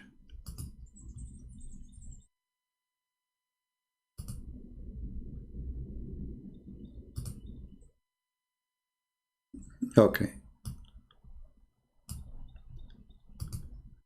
Read and love. The date of the moon of Ramadan in the year 2021 start in April 13, 22 April 2nd, 23 March 23rd, 24 March 11, 25, March 1st. 26, February 18. 27, etc. As you see, February, January, June, you name it. Where is the calendar of Allah? How the moon of Allah is switching between July and December. And by the way, this calendar continue like, forever, like the same. Every year there's almost 10 days or 11 days. Like here, from March 11 and then March 1st. March 1st and then here February 18. February 18 and then February 8. So we take down 10 days in every year to come. And this is why Ramadan keep moving. So the Arab, they used to fix the wrong calendar. But because Muhammad is following the moon god, he cannot play with his God. He is following the Sabian. And actually there's a hadith clearly says that Muhammad was a Sabian man. And by the way, the Sabian, they believe that Pharaoh, he was a Sabian. And that's why the Sabian, they hate the Jews and they believe that their God Adonai is the devil. And that's why he ordered them to cut and circumcised. And here you ask yourself, how in the world Muhammad he accept circumcision? This is why there's a guy, his name is Amir. He was a big rabbi, or let us say a scholar for the Sabian. He said to Muhammad, he's a Hanif. He says, Muhammad, he follow Hanif and he add things to it. Hanif. This is the Sabian, Hanif. Hanif means kuffar, by the way. So if you go in the hadith, let me see if I can find the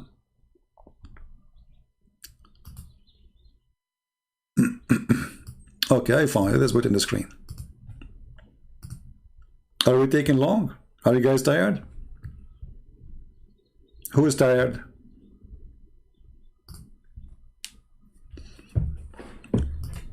Look at this hadith with me.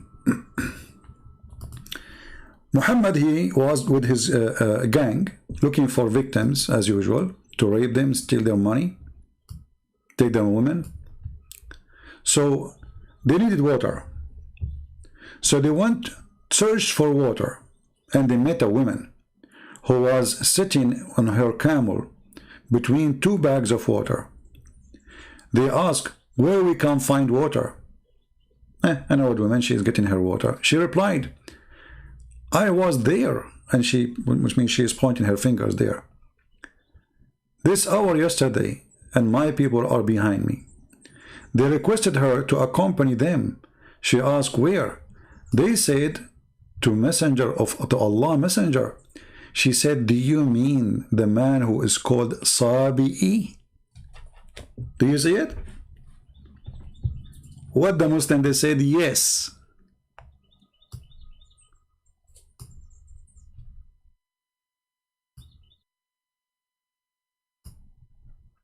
Do you see it, people? The woman, she said, is that the man who people call him Sabi'i, which means from the Sabian? The Muslim, they said to you, no. At that time, anyone leave the religion, they call him Sabi. What's wrong? Sabi is Sabian. What is Sabi? Okay, anyone leave religion, they call him a Christian? Sabi is the name of religion.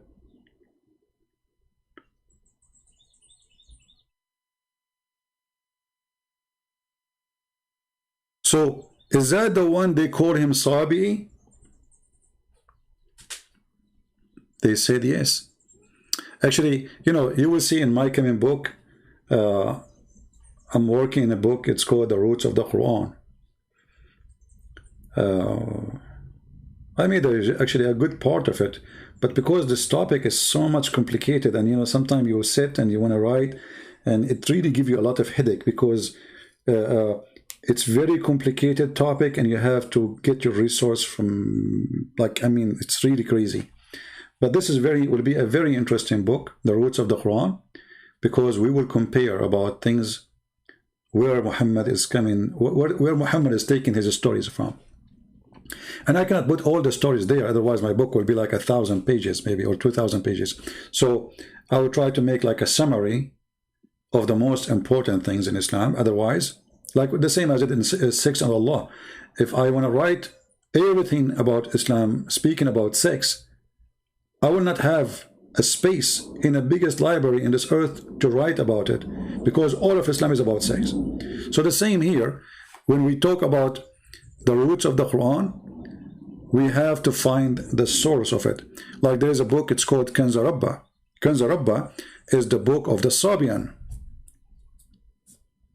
And you will notice right away, if you open the book of Kanz Rabba, as if you are reading the Quran. Let me see, do this, hold on. Let me open the book.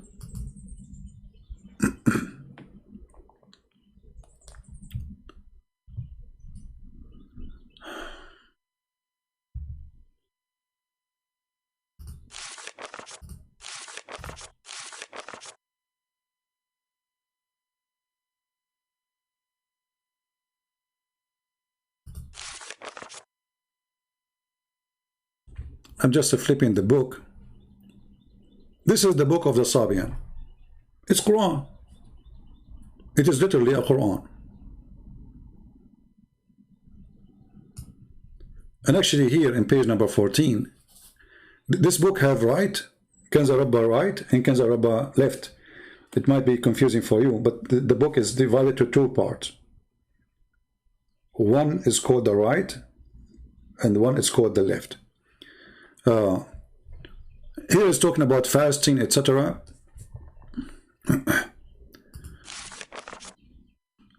But if you read, you will see that it is Quran. Even the way it is made, it is Quran.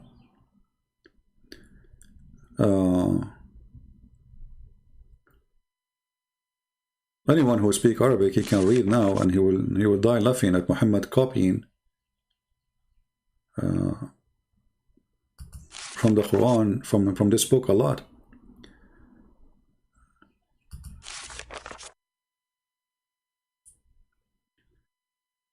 And you will notice too that it is the same style of Arab words.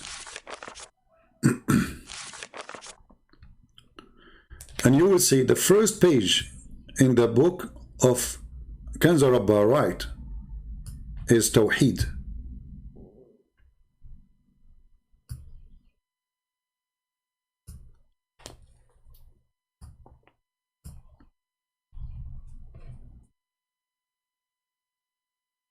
Do you see it? But this is the book of the Sabian.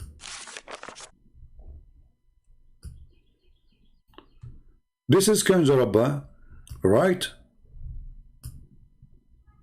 Okay, how Kanz Rabba right? Speaking about Tawheed.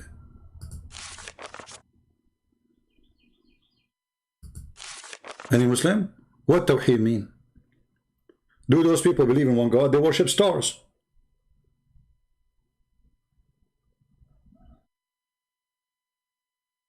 They worship angels. Actually, even their name, they call themselves Al-Mandanaiyin. The word Mandanai is a name for an angel who is like a god for them. He is the one who created them. He is the one who made things.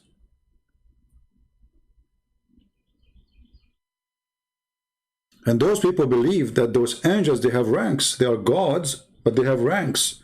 Higher ranks, lower ranks. There's angels who create. There's angels who cannot create. There's angels who they can forgive. There's angels who cannot forgive.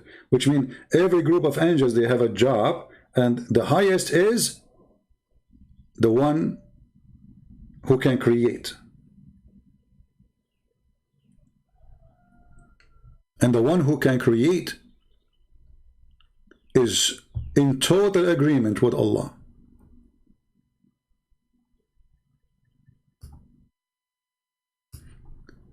Actually, there's a story, if you remember, when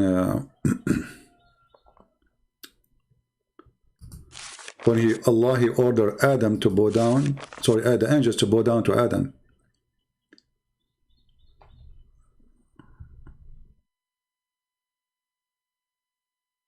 Let me see.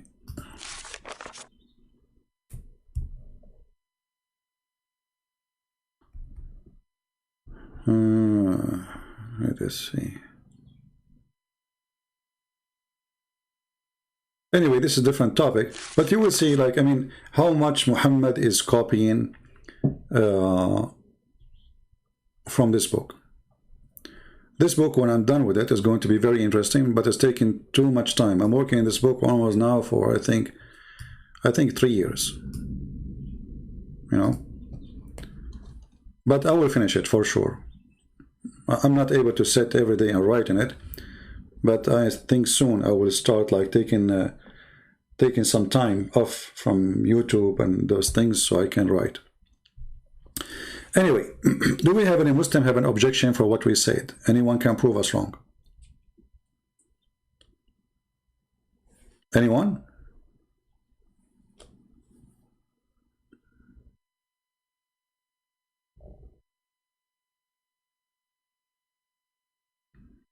If you remember, we explained to you before, Tawheed, it does not mean oneness of God. Tawheed means uniting God.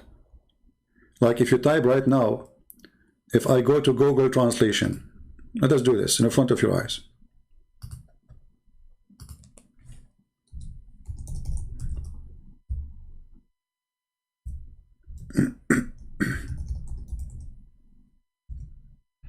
All right. I will type the word Tawheed in front of you.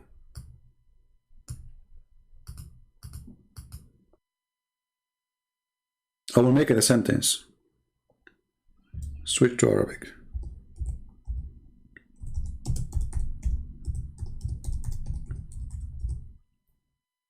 Okay, choose Arabic. Do you see? I just typed the Tawheed al-Dawal al-Arabiya. Do you see it? This is Tawheed. I will play the sound for you too, so you can see. I type the word Tawheed. You will hear it in Arabic. It says Tawheed. Let us put it in Arabic. Let us turn the speaker on. توحيد الدول العربية. You see it? توحيد الدول العربية. Okay, Tawheed mean what? Unification.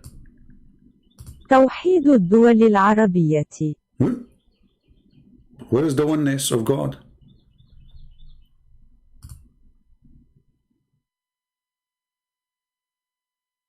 Do you see it? Tawheed is unification. You don't unify something is one. If something is one, you do not need to unify what is one already. It's one. It's united. And actually, you don't unite the one is one, because uniting the one make it not one. Because obviously you just united together. So Tawheed means unification. So when we say in Arabic, توحيد الدول العربية, we are saying the unification of the Arab countries. توحيد الدول العربية. So where is the oneness? توحيد الدول العربية. I don't see the word. Let us see here. The unification of the Arab countries. Man, her voice is scary. Thank God I'm not married to her. I don't want to wake up and hear this voice every morning. What she said? The unification of the Arab countries. She must be a machine, man. This voice is annoying. Hey, Google, find a real woman talking, man. I say, oh, Google, and do we have any Muslim? So they try to fool us, and they say, we believe in the oneness of God, but you don't. You don't. It's a lie. And you remember before we mentioned to you when Allah, He said in the Quran, if we like to have a partner, a wife, lahu, lahu is a woman. The word lahu mean women.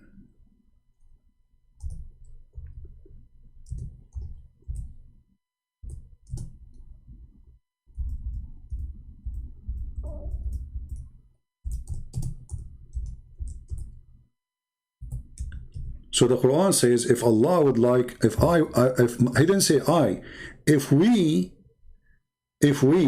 had intended to take a partner, a wife, we will take it from ourselves. Okay, Allah want to take a wife from ourselves. If Allah is one, who is ourselves? Who he will marry from? And look at the funny translation that says our presence. But it doesn't say that. You change the translator, you will find the Quran changed, totally changed. This is big tab. Let us go to different idiot.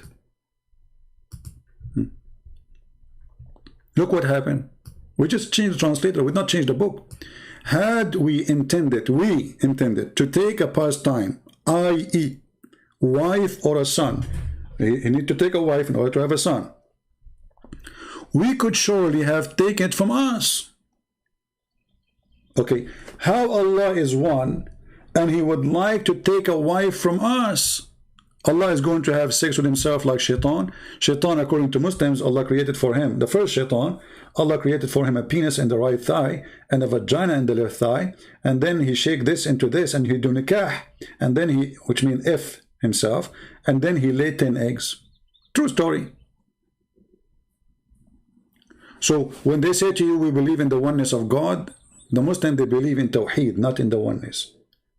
Muhammad, he unite between gods, Allah and Akbar. Allah, Al-Lah, Al-Lah, God Lah, the moon god, and Akbar, the sun god. Now somebody like an idiot like James White, he said to you, no, when somebody says to you the Muslim worship the moon god, this is not true. The Quran says don't worship the moon, you idiot. The moon god is not the moon. You are a certified donkey.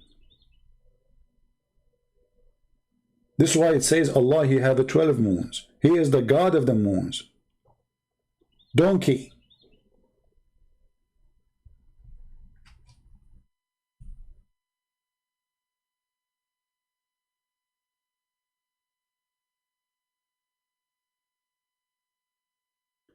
This is why you see Abraham, when he was looking for God, he said, this is my God, this is Akbar. He was talking about what? He was talking about the sun.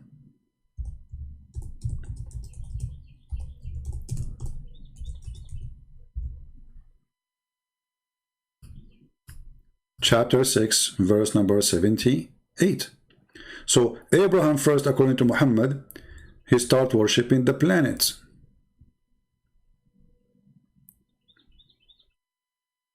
Stars. He saw a planet, we don't know which one. Muhammad did not say here in the Quran. He said, this is my God. And then when this planet or star disappear, he said, I don't like the one who disappeared. And here the story is very funny, very stupid. Why? Because now we are assuming that Abraham was blind all his life, and the first time he opened his eyes, it was night. And this is the first time he noticed that this star would disappear. You see how stupid the story? Like he did not notice before that the star disappear. And do the star disappear anyway? This is God talking, supposedly now. And by the way, when the Muslims, they say to you the Quran, nobody can make Quran. Don't they say that? People, don't the Muslims, they say to you, no one can make Quran?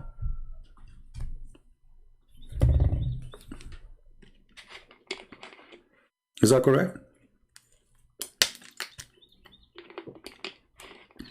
I just said Allahu Akbar. Allah is the name of the moon god. Akbar is the moon god, is the sun god.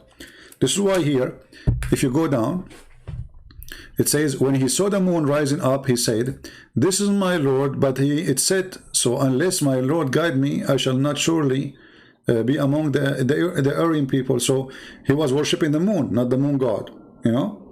But then he saw the sun, and he called the sun Akbar.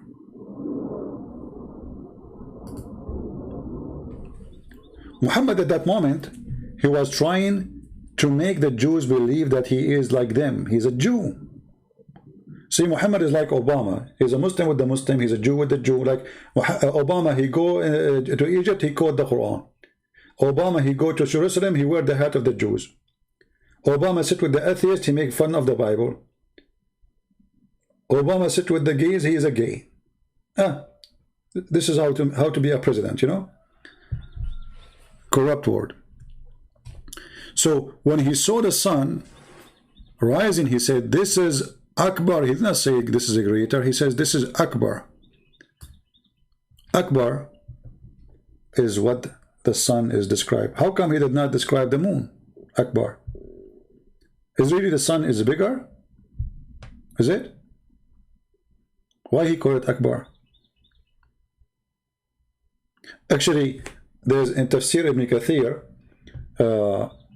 there is a sanam, his name is Akbar. The Muslim, they take it off from the Ibn Kathir print, but it exists in the old one. Let me show you.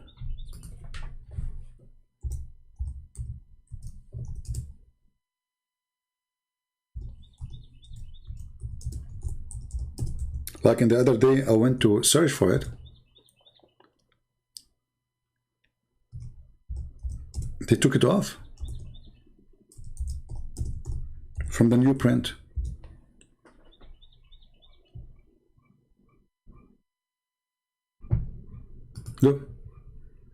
Look at the corruption. Look at this religion. This is the book of Ibn Kathir, and this is the older copies. كانوا يعبدون أصناما فصنم يقال له. Here this one, sorry, this one is about Samad. Don't you, the Muslim, they say Allah is Samad? Don't the Muslim, they say Samad? Allah is a Samad? قل هو الله أحد, Allah is Samad. That is taken from other religion, from the Sabian. So there is a statues, ancient statues, was exist in the Arabian Peninsulas, exist everywhere, and there is one was exist next to the Kaaba or inside the Kaaba. وغيره أنهم كانوا يعبدون أصناما فصنم يقال له صمد. And the other one called Samud. There's Samad and there's Samud. They took it off.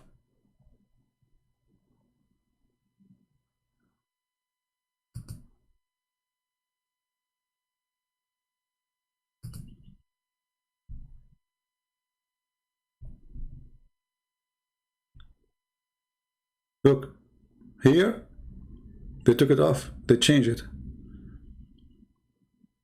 From Samad to Sadda. Just to cover the scandals, what they are worshipping. I mean, if it says that, I mean, how you can even change a book? It's already printed everywhere. Well, by time, people who have the original book, they will die and nobody will have it no more. Very simple.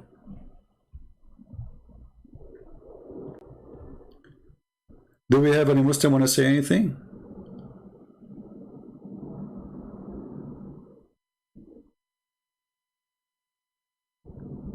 Anyone? So Ramadan is a pagan month, and if there's a priest, he's asking Christian children to recite Quran or etc. in their churches for Ramadan, this priest is supporting the devil. We love the Muslims, but loving Muslims is not by loving the cult of Islam. This is something and something else, Islam. Any priest, he do such a thing, don't take your children to his church, for his church is a synagogue of the devil. Remember the Lord, he says, not everyone says to you, says to me, Lord, Lord, God, God, will enter the kingdom of my Father.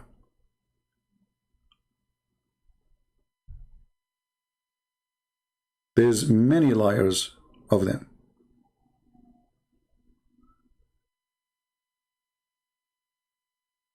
So if you ever see a priest, he's trying to promote the cult of Islam, he's a church, you should know that you should know better that he is no Christian. Do you agree? Never trust a priest, by the way. And never trust me even. Trust God. Who am I? All of us, we are sinners. So anyone he bring you teaching other than what is in the scriptures is not to follow, period. We don't follow a man. We don't follow a priest. We don't follow a bishop. We don't follow the Pope. We don't follow Protestant. We don't follow Orthodox. We don't follow whatever. We follow what Jesus said. Anything else, anyone brings something is not what Christ he said. The Bible says, who is the Antichrist? Is the one who denied the Father and the Son. So when this priest is singing for Ramadan, he is singing for Satan. The Bible said it clearly. Who is the one? Who is the Antichrist? You do not need to be a genius. If you see such someone, he called himself a priest, ask him like, who is the one who is Antichrist in the Bible, according to the Bible? Let us see what he will say.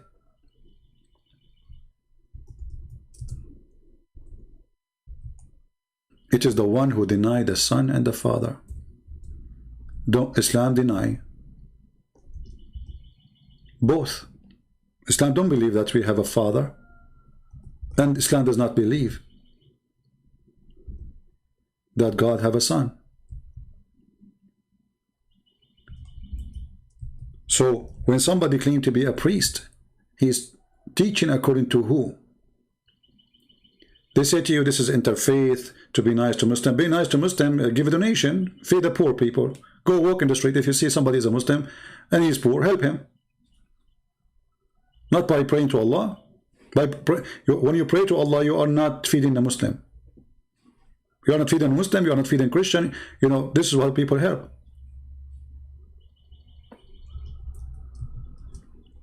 Those people are evil, hypocrites, taqiyya. You know, there's many, they practice taqiyya every day.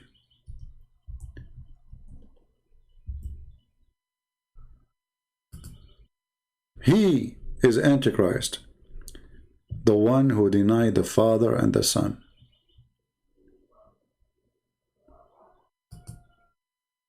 So Muhammad in the Quran labeled as he who deny, and he is the liar. And not only, you know, when the Bible says who is the liar, and then the Bible says he who denied that Jesus is the Christ, and he is Antichrist who denies the Father and the Son.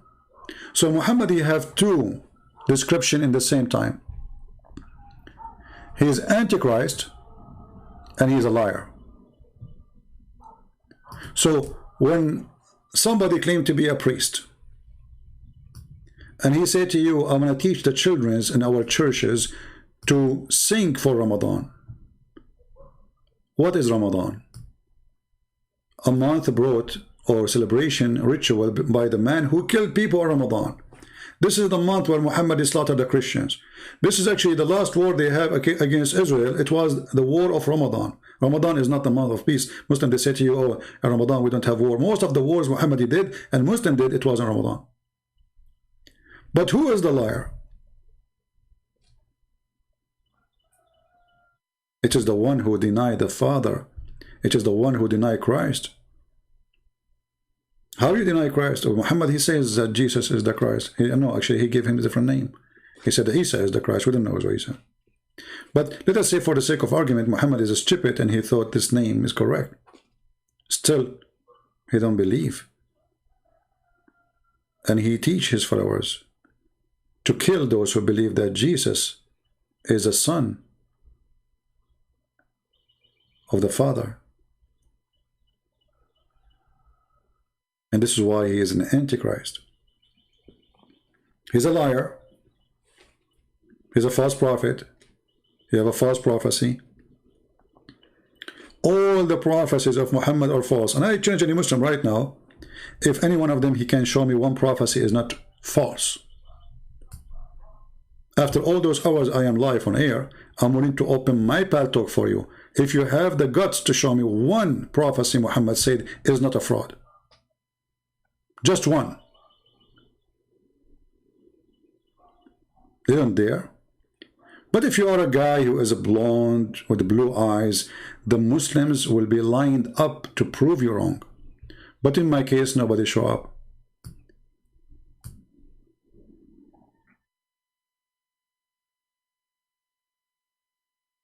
Anyone?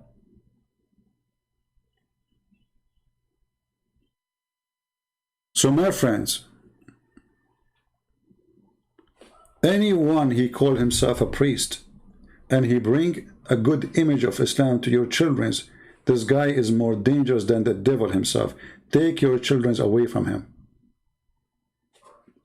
This is the only thing you can do. Let his church go empty and warn people about this liar. Show them this verse. Who is the Antichrist? This is the Bible. This is not the priest. The Bible says the one who denied the Father, the Son. That's it. We do not need to debate. We do not need to argue. We do not need to be scholars. So if you see such a people like this promoting the cult of Muhammad, those are false priests. Those, they will go to hell. Don't let them go to hell and take your children with you.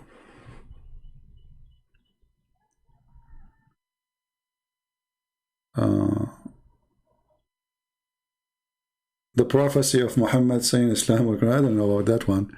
If it's going to be true or not, we will see. Any Muslim?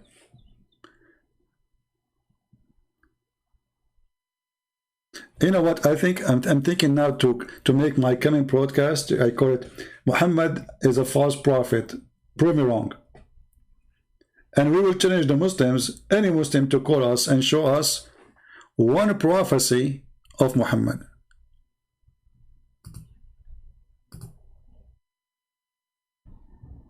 Now it's time to go, and I want to say thank you guys for being here. I hope we learned together a lot of things together, and I wish I can share with you more, you know. But sadly, the language barrier is always making what I do limited, very limited actually. But what we are sharing with you is extremely enough to defeat Islam. It's more than enough. Islam is the most stupid cult ever you can imagine. I mean, I do not need to be a genius just to believe, to know that this can't be God. I mean, God, he promised me big boobs, endless penis. I mean, what is this? Are we talking about a God or talking about a cartoon? So Islam is very silly, very stupid. But don't think because it's stupid, there's not somebody is going to be fooled by the stupidity. Because if you go on YouTube, you will see how much money they invest. Science and the Quran. Did you ask yourself why they are making those videos? So they can control your mind and make you believe that this is an amazing book, when the book is nothing but a joke. So many they will be deceived because many they are not helping to spread the truth. Many of you come here and just watch and laugh, but you don't go around and share the truth. You don't download the video and repost. You see, if a Christian prince was a Muslim, I will have 100,000 people watching my video now, live. I don't want to compare myself to the idiot Zakir Naik, but look how many they watch him, and look how many they watch me. Why? Because a Christian, they don't support really. They like to watch, sadly. If I open my email, I will find every day 80, 100, 200, I don't know. Can you answer this guy? Can you refute this guy? Did you see this video? As if there's no Christian in this earth except me. Did you ask yourself why you don't do it yourself? Why only me? I am the only Christian left. So they wanna, oh, you are the one who is so good in it, but you can't do your part. I cannot do everything. And the funny, the Muslim, they think I have an army behind me. They think I have assistants, I have secretary. Hey, secretary, can you bring me some water? Water come. Look how fast my secretary is. I have Khadija here. Thank you, secretary. Yeah. So, do your part. Don't be a person who watch. One day the Lord, he will ask you what you did. Where you been? He did what you did. He did. Yeah, he did. What about you?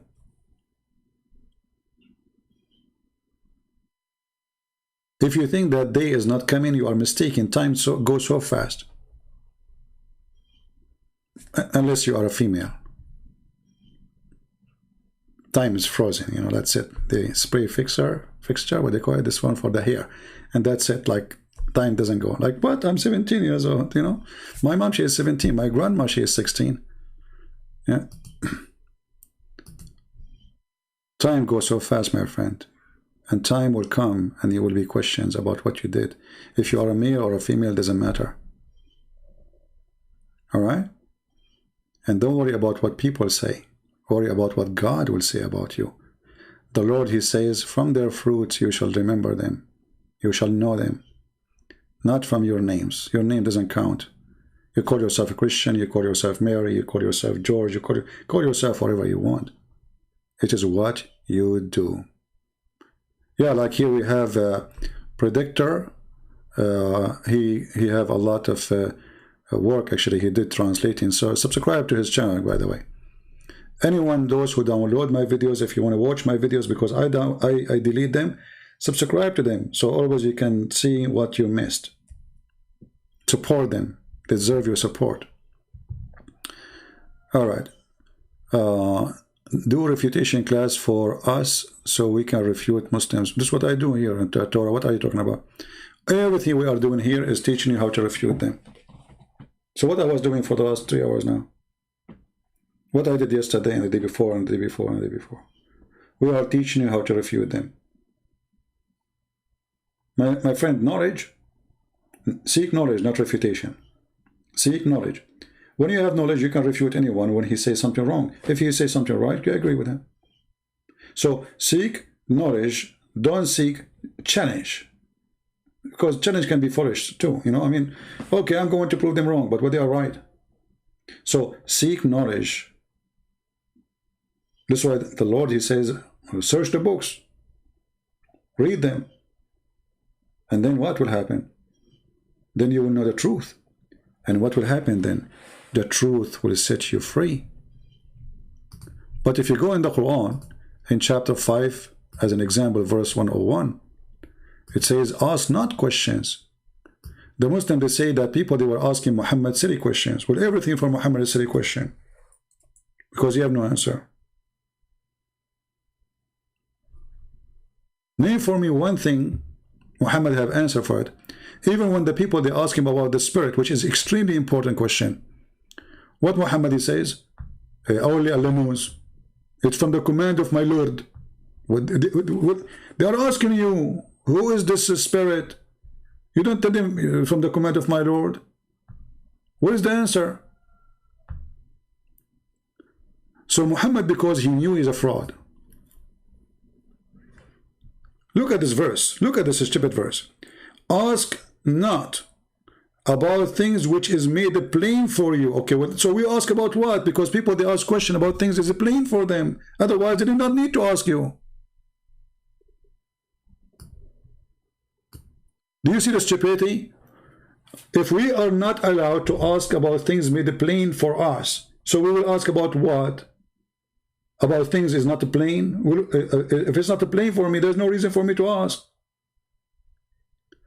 And the verse 102 says, because former generation, they asked the same questions and they left the faith. Do you see it?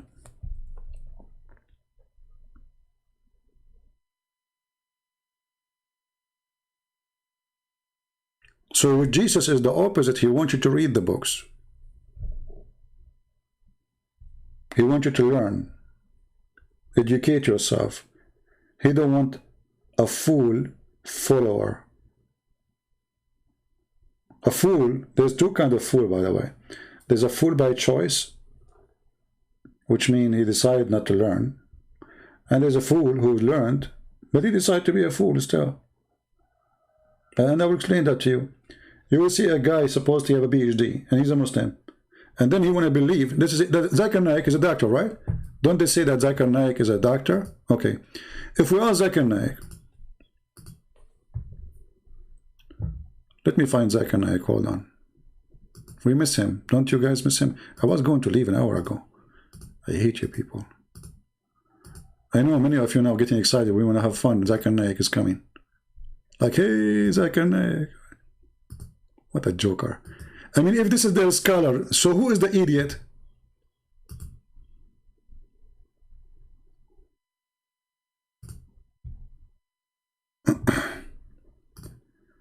Okay, let us see. Zakir Naik, Quran,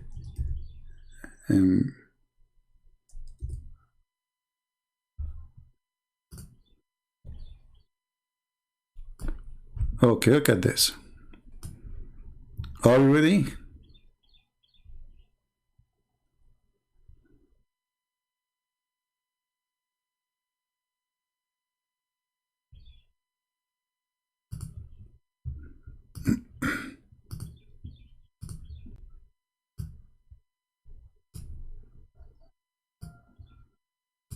This is the doctor talking.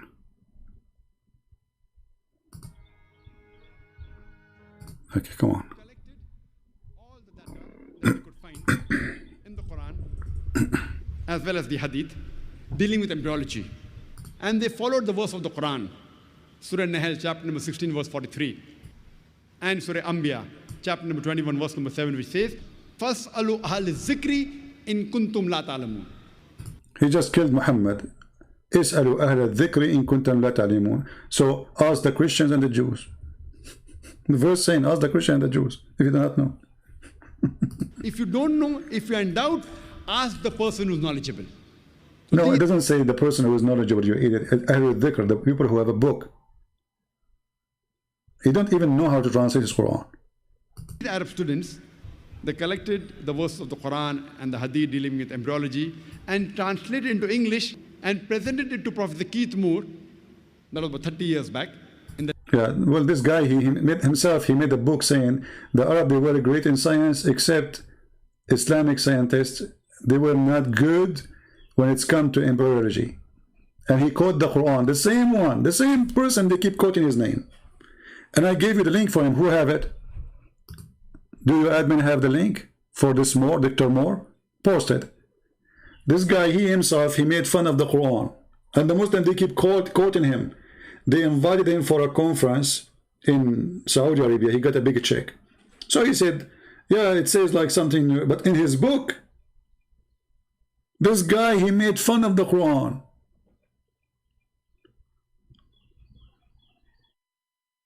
So look, they want to explain to you the Quran having miracle, embryology. But if we go in the Quran, we will find the Quran saying the most stupid thing. That the dead blood became a baby. And the sperm became dead blood.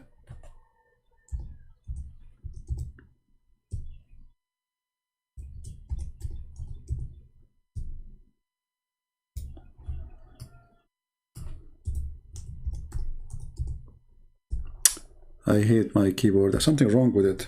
This is... Alright. This is what he was talking about. This is Dr. Morbadar. Look at this. Look at this. This is science. Then we made the nutfa into a clot. A piece of thick congealed blood. This is what science says.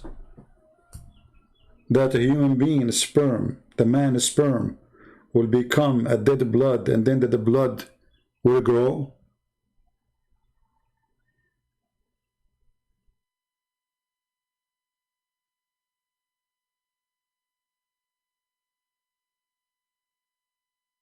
Any Muslim agree with this? Well, one of you, he sent me an email saying, can you refute their science? I said, my friend, I have 2 books talking about it. Go read them. One is called Quran and Science. The other one called Deception of Allah, because both of them, I decided to change the name. Actually, the 2 books are one book.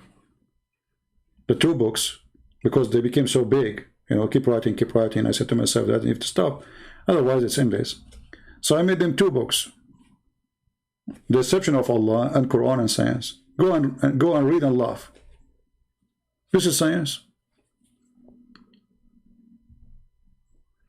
Do we have any Muslim when I say talk something about science? Because I'm really convinced the Quran is a book of science.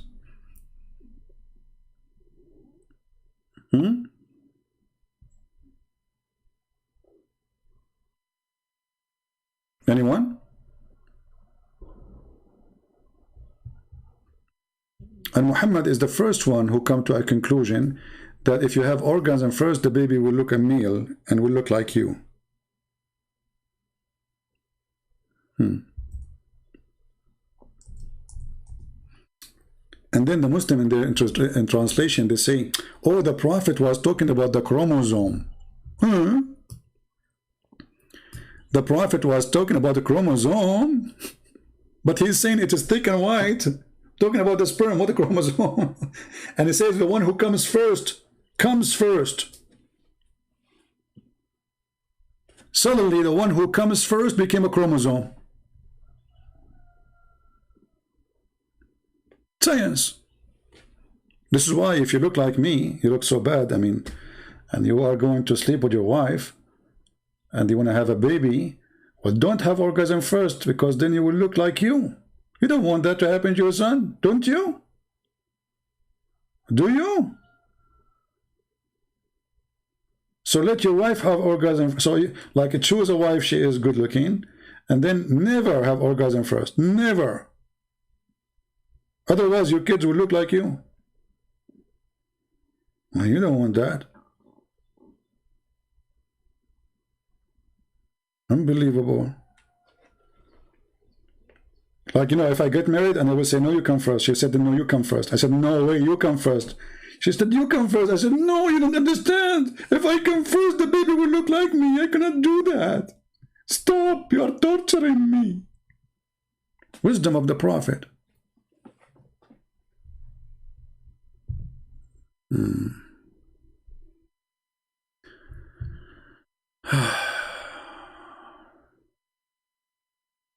Any Abdul?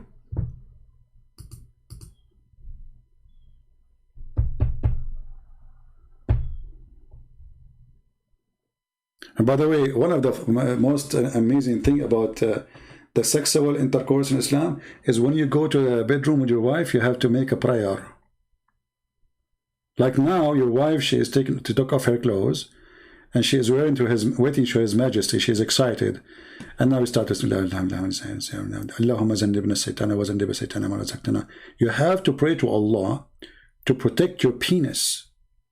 Otherwise, Shaitan, he will round himself around your penis, and he will be doing your wife with you, and then the son is not going to be your son, brother.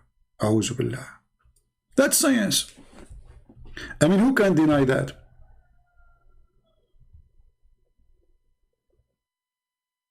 Who can deny that? I can search for the statement in English. I don't know if somebody from the admins, they have it. About Shaitan round himself around the penis.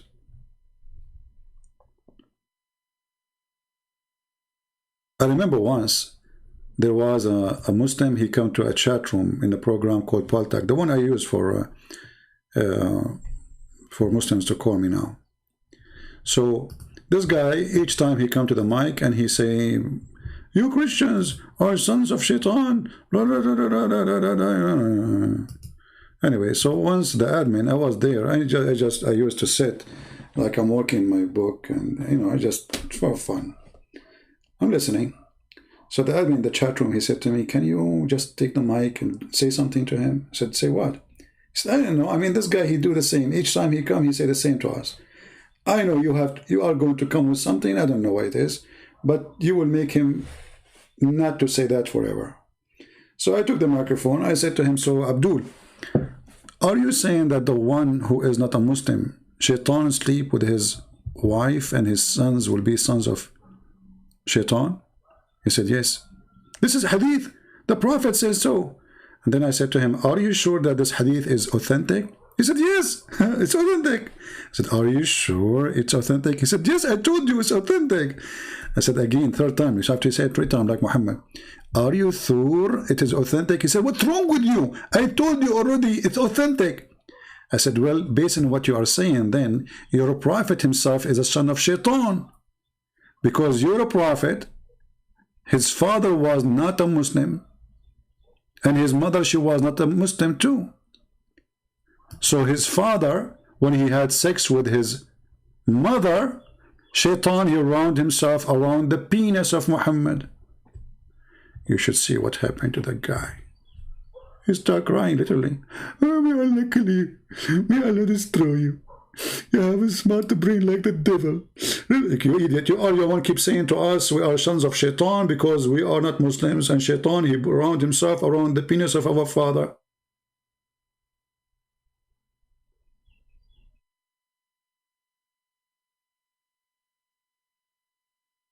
You said that.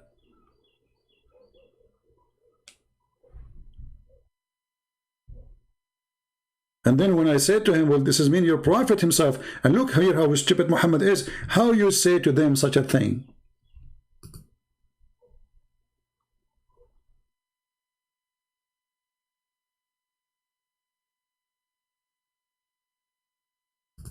How Muhammad he say even that to them? Don't you know that Muhammad forgot that he himself, his father wasn't a Muslim? Look, this is their book. The admin, he posted the link for this. You can open it and you can save it. Look what it says here. Narrated by Mujahid, if a man has intercourse and does not mention the name of Allah, look, now you are holding, excuse my language, your private part, and now you have to mention the name of Allah. I mean, there's a connection if you think about it. Okay. Is the text clear? Let me zoom more. Most of you are old like me and you don't have good vision. Except women, for sure. They are all young here. You know, I'm just talking about men. Excuse me. Forgive me, please. Yeah. So, the fifth view is Mujahid. He said, if a man has intercourse and he does not mention the name of Allah, the jinn, which means the shaitan, he warp himself around his penis and has intercourse along with him.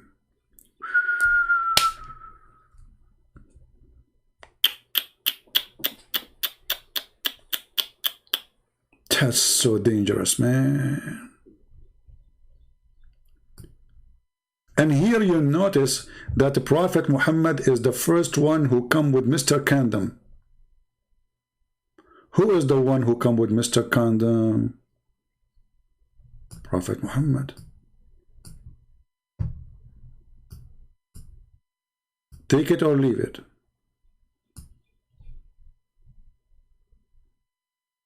Right? I mean, we have to be honest here. Look at this. Look, let me take a selfie for it. Smile, Muhammad. We will put you on the screen. Okay, thank you, Muhammad. Come on, Muhammad. Don't smile too much. Okay. Look at this.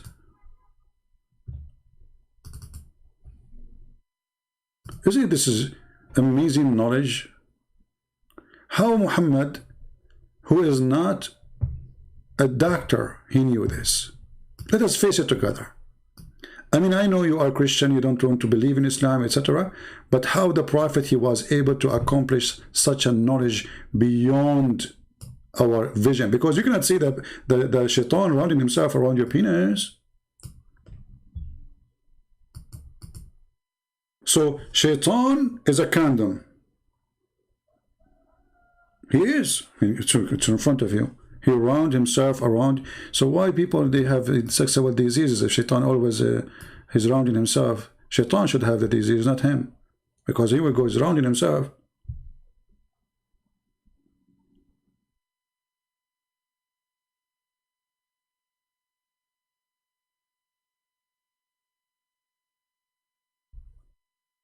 Now, because we are not Muslims and we don't say this prayer, we have to find the solution. So what is the solution for this is a problem now? So shaitan don't round. I think you have to cover it by oil, so it's going to be slippery. So if shaitan tried to hold himself on it, like he slipped like zip. Shaitan, you cannot hold it. Sorry. What genius, Muhammad. This is science.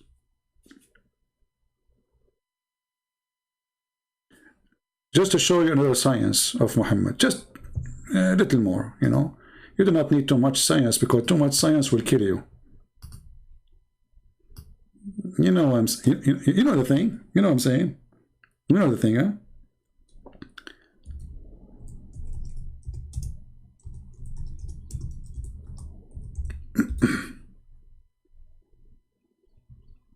Oh boy.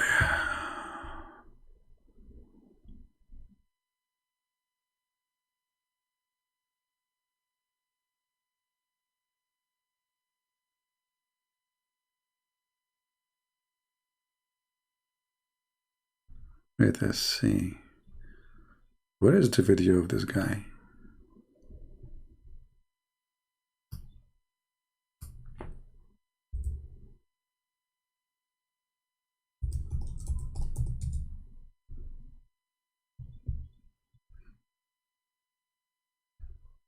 Each time I look for something, I find I find my videos, not the video of the guy who I'm looking for.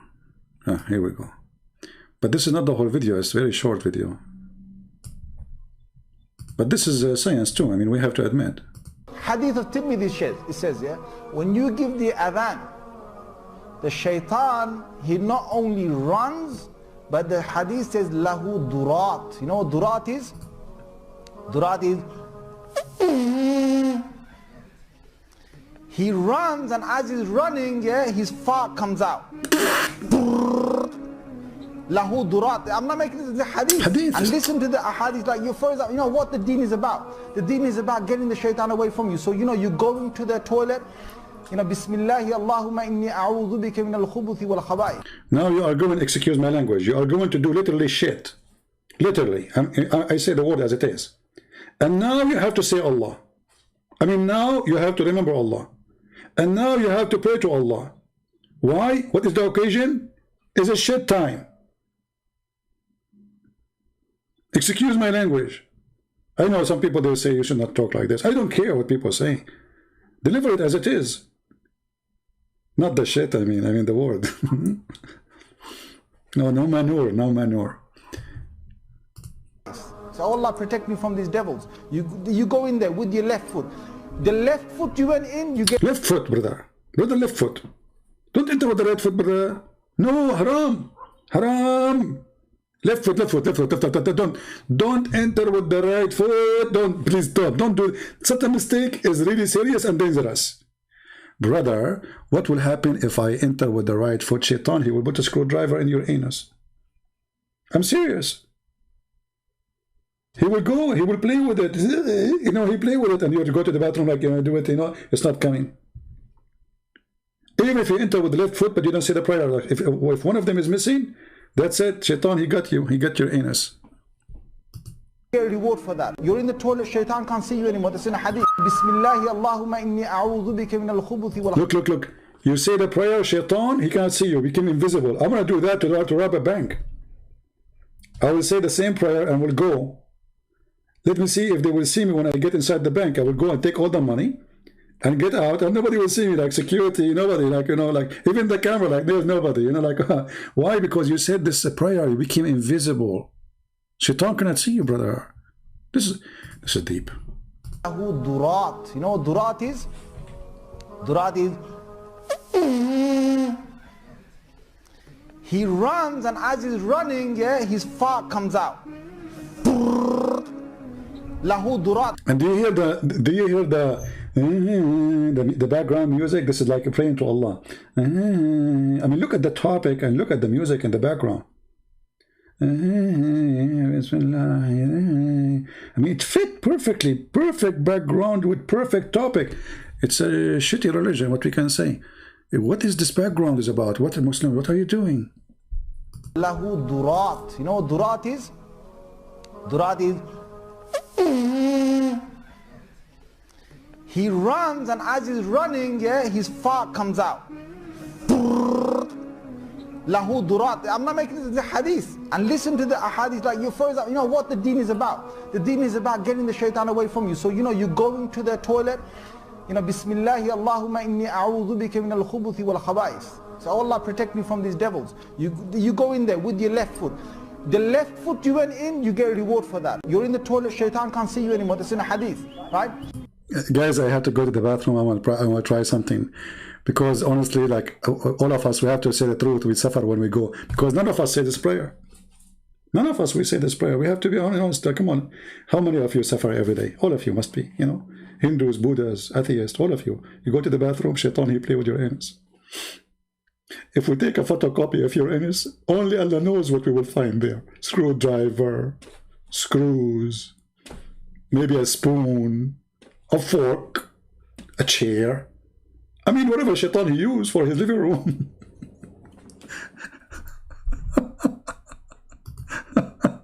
It's like you first, you know what the deen is about. The deen is about getting the shaitan away from you. So you know, you go into the toilet, you know, Bismillahi Allahumma inni a'udhu bika min al-khubuthi wal khaba'is. So Allah protect me from these devils. You go in there with your left foot. The left foot you went in, you get a reward for that. You're in the toilet, shaitan can't see you anymore. That's in a hadith, right? It's a hadith. If you don't say the dua, what happens is the shaitan not only comes inside, but the hadith of Tirmidhi says he plays with your bowels. Not only he is in the parking spot, which is your anus, he is playing now there. I mean, look at this, man. I'm going to convert to Islam immediately to secure my anus. Oh boy. Let me give you the link so you guys can download it, spread it around, because I don't see this video is gone. I don't see it anywhere. So please download this video and share it around. We don't want it to die, you know. We don't want this comedy to disappear. We don't want this is a comedy, but this is serious.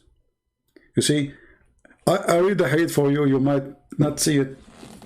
I mean, there's two things will make it so funny. The guy saying it, and I'm making my comment. Because I notice that people, when they hear things or see things or read things, sometimes they don't notice how stupid it is. So I have to do my commentary ignition, you know, and then you will go ticklish. Because sometimes we don't notice how stupid and how silly. The hadith says, when he said the hadith says, this means the Prophet said, not me, don't laugh. The hadith says. Like, he's not the donkey saying that, it's the other donkey. The hadith says, so don't put it on me, put it on the Prophet. The Prophet said, take it serious. So Allah protect me from these devils. You go in there with your left foot. The left foot you went in, you get a reward for that. You're in the toilet, shaitan can't see you anymore. That's in a hadith, right?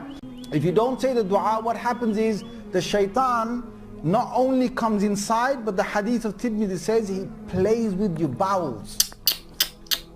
He plays with your bowels. So you're inside there, you're thinking you're going to be out there in 5 minutes. He's taking you 20 minutes and you're still not halfway there. You know why? Because shaitan is going, ooh, la la. And the Muslims are laughing, you believe it? They are laughing at the stupidity of their God.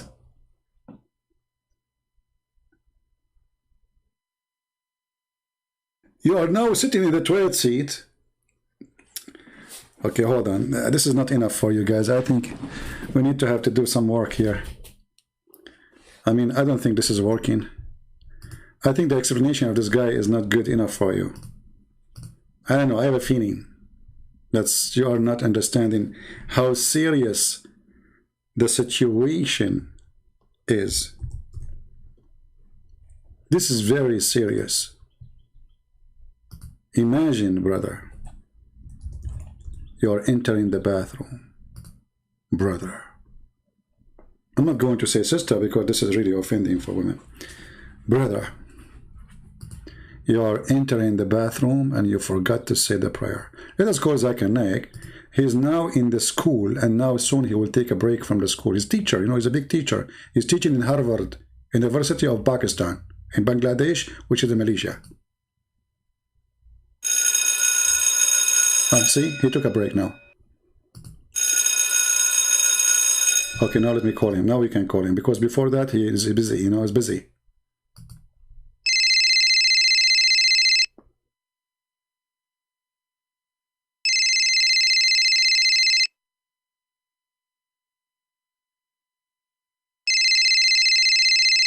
He always answers in the third.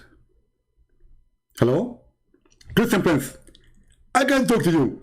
First, I was speaking for many hours. Secondly, you are stupid. Hey, Zakir Naik, hold on. You are the smart, and that's why we are calling you. Like, we have to admit. Thank you very much. I like it when you say you are the smart. Finally, you admit it. Okay, what is the question? Zakir, you know, there's a hadith says that when you go in the bathroom, if you don't say a certain prayer, you have to enter with your left foot. And if you don't do that and make the prayer, اللهم جنبنا وجنب الشيطان ما رزقتنا. Shaitan, he will play with your anus. Is that true? Christian Prince, there is a scientist. His name is the Panese name. It's very hard for you to pronounce, but I'm going to help you. His name is Honda Toyota. It's very well known. And he is the one who discovered this. That if you enter the bathroom and you don't do the salat, they play with you really. I think the last part was in Urdu. I'm not sure really what you're saying. I'm saying, the scientist, his name is Honda Suzuki. You said first Suzuki Honda. Now his name became Honda Suzuki. Christian Prince, it doesn't matter. Because simply the Japanese last name and first name always are mixed. And it depends how you flip him. So Mr. Suzuki Honda Toyota, he said that if you go to the bathroom and you don't get the prayer, Satan, he play with your anus. Okay, but what is the proof? I'm going to play to you. He installed a very high sensitive cameras. He installed where? What? Cameras? Exactly. And they make that interfering. With what? Interfering. Oh, you mean like X-ray and... Exactly. By the way, Christian Prince, I noticed after watching my video, your knowledge is increasing. And even your English is improving. Okay, thank you, Zakir. I feel like I'm crying now. No problem. Keep watching. And then he put the camera. And he put somebody, he entered a bathroom. He brought one Muslim and one he's not a Muslim. And he noticed that the one who is not Muslim, his anus is suffering from some kind of explosion and some kind of irritation. Some what? Irritation. Oh, irritation. What do you think causing the irritation? It's Satan. Satan is playing with his anus. And the Muslim, his anus was 100% cool and happy. While the non-believer brother was his anus suffering. And he was so much in pain. And actually, we noticed after some time that the blood is coming. Blood? Exactly. Zakir Naik, have you ever suffered from such a thing? Christian Prince, behave yourself. I always say the prayer, and I said that, Alhamdulillah, Allah, he broke my anus. Okay, well, I don't know, Zakir Naik. I go to the bathroom fine, nothing happening. Christian Prince, you think it's not happening, but the fact it's happening. If we get you those cameras, I assure you that you will see the difference. Oh, so there's only the camera, but the hadith says he push it up and he go inside and you stay there forever. What I know, right? Christian Prince, to be or not to be is the question. And this is a statement said by a Muslim. His name is Sheikh Isper. What? To be or not to be is the question. Okay. And this is a statement made by a Muslim Sheikh. His name is Sheikh Isper. His name is Sheikh Isper.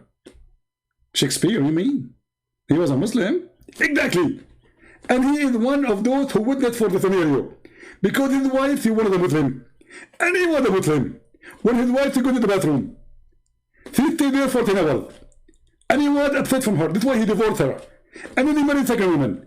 And then he divorced her. And then he married third woman. And then he divorced her. And he married fourth woman. And then he divorced her. Okay, Zakir Naik, stop. Come on. Are you going to continue? I'm going to tell you something. So we asked him, why you are divorcing women? Because he said they are not praying for Allah when they go to the bathroom. And each time they go to the bathroom, they stay there for 10 hours. And I can't take it anymore. Because at that time, Shakespeare was a poor person. And we the only one bathroom in the house. So why you don't go first before they go? Christian Prince, it's very impossible to talk to you. We must go in the bathroom to 10 hours. Why are you doing first? You cannot control it. Okay. I mean, you get the point there.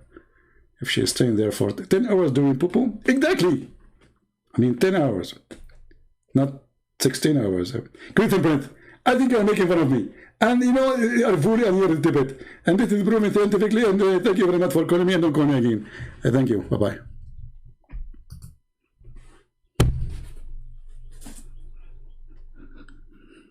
Genius. I mean, who can deny this religion? You cannot.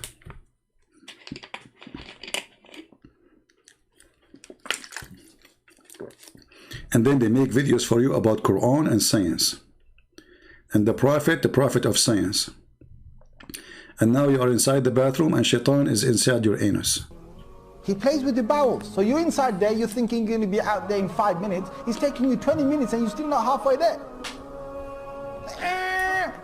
You know why? Because shaitan is going, ooh, la la. See, the hadith told you, the hadith says to us, he plays with your bowels. Yal'abu, he plays with the bowels. That's hadith it? of Tirmidhi says, it says. Shade. Did he say shade? Hadith of Tirmidhi shade? Shade.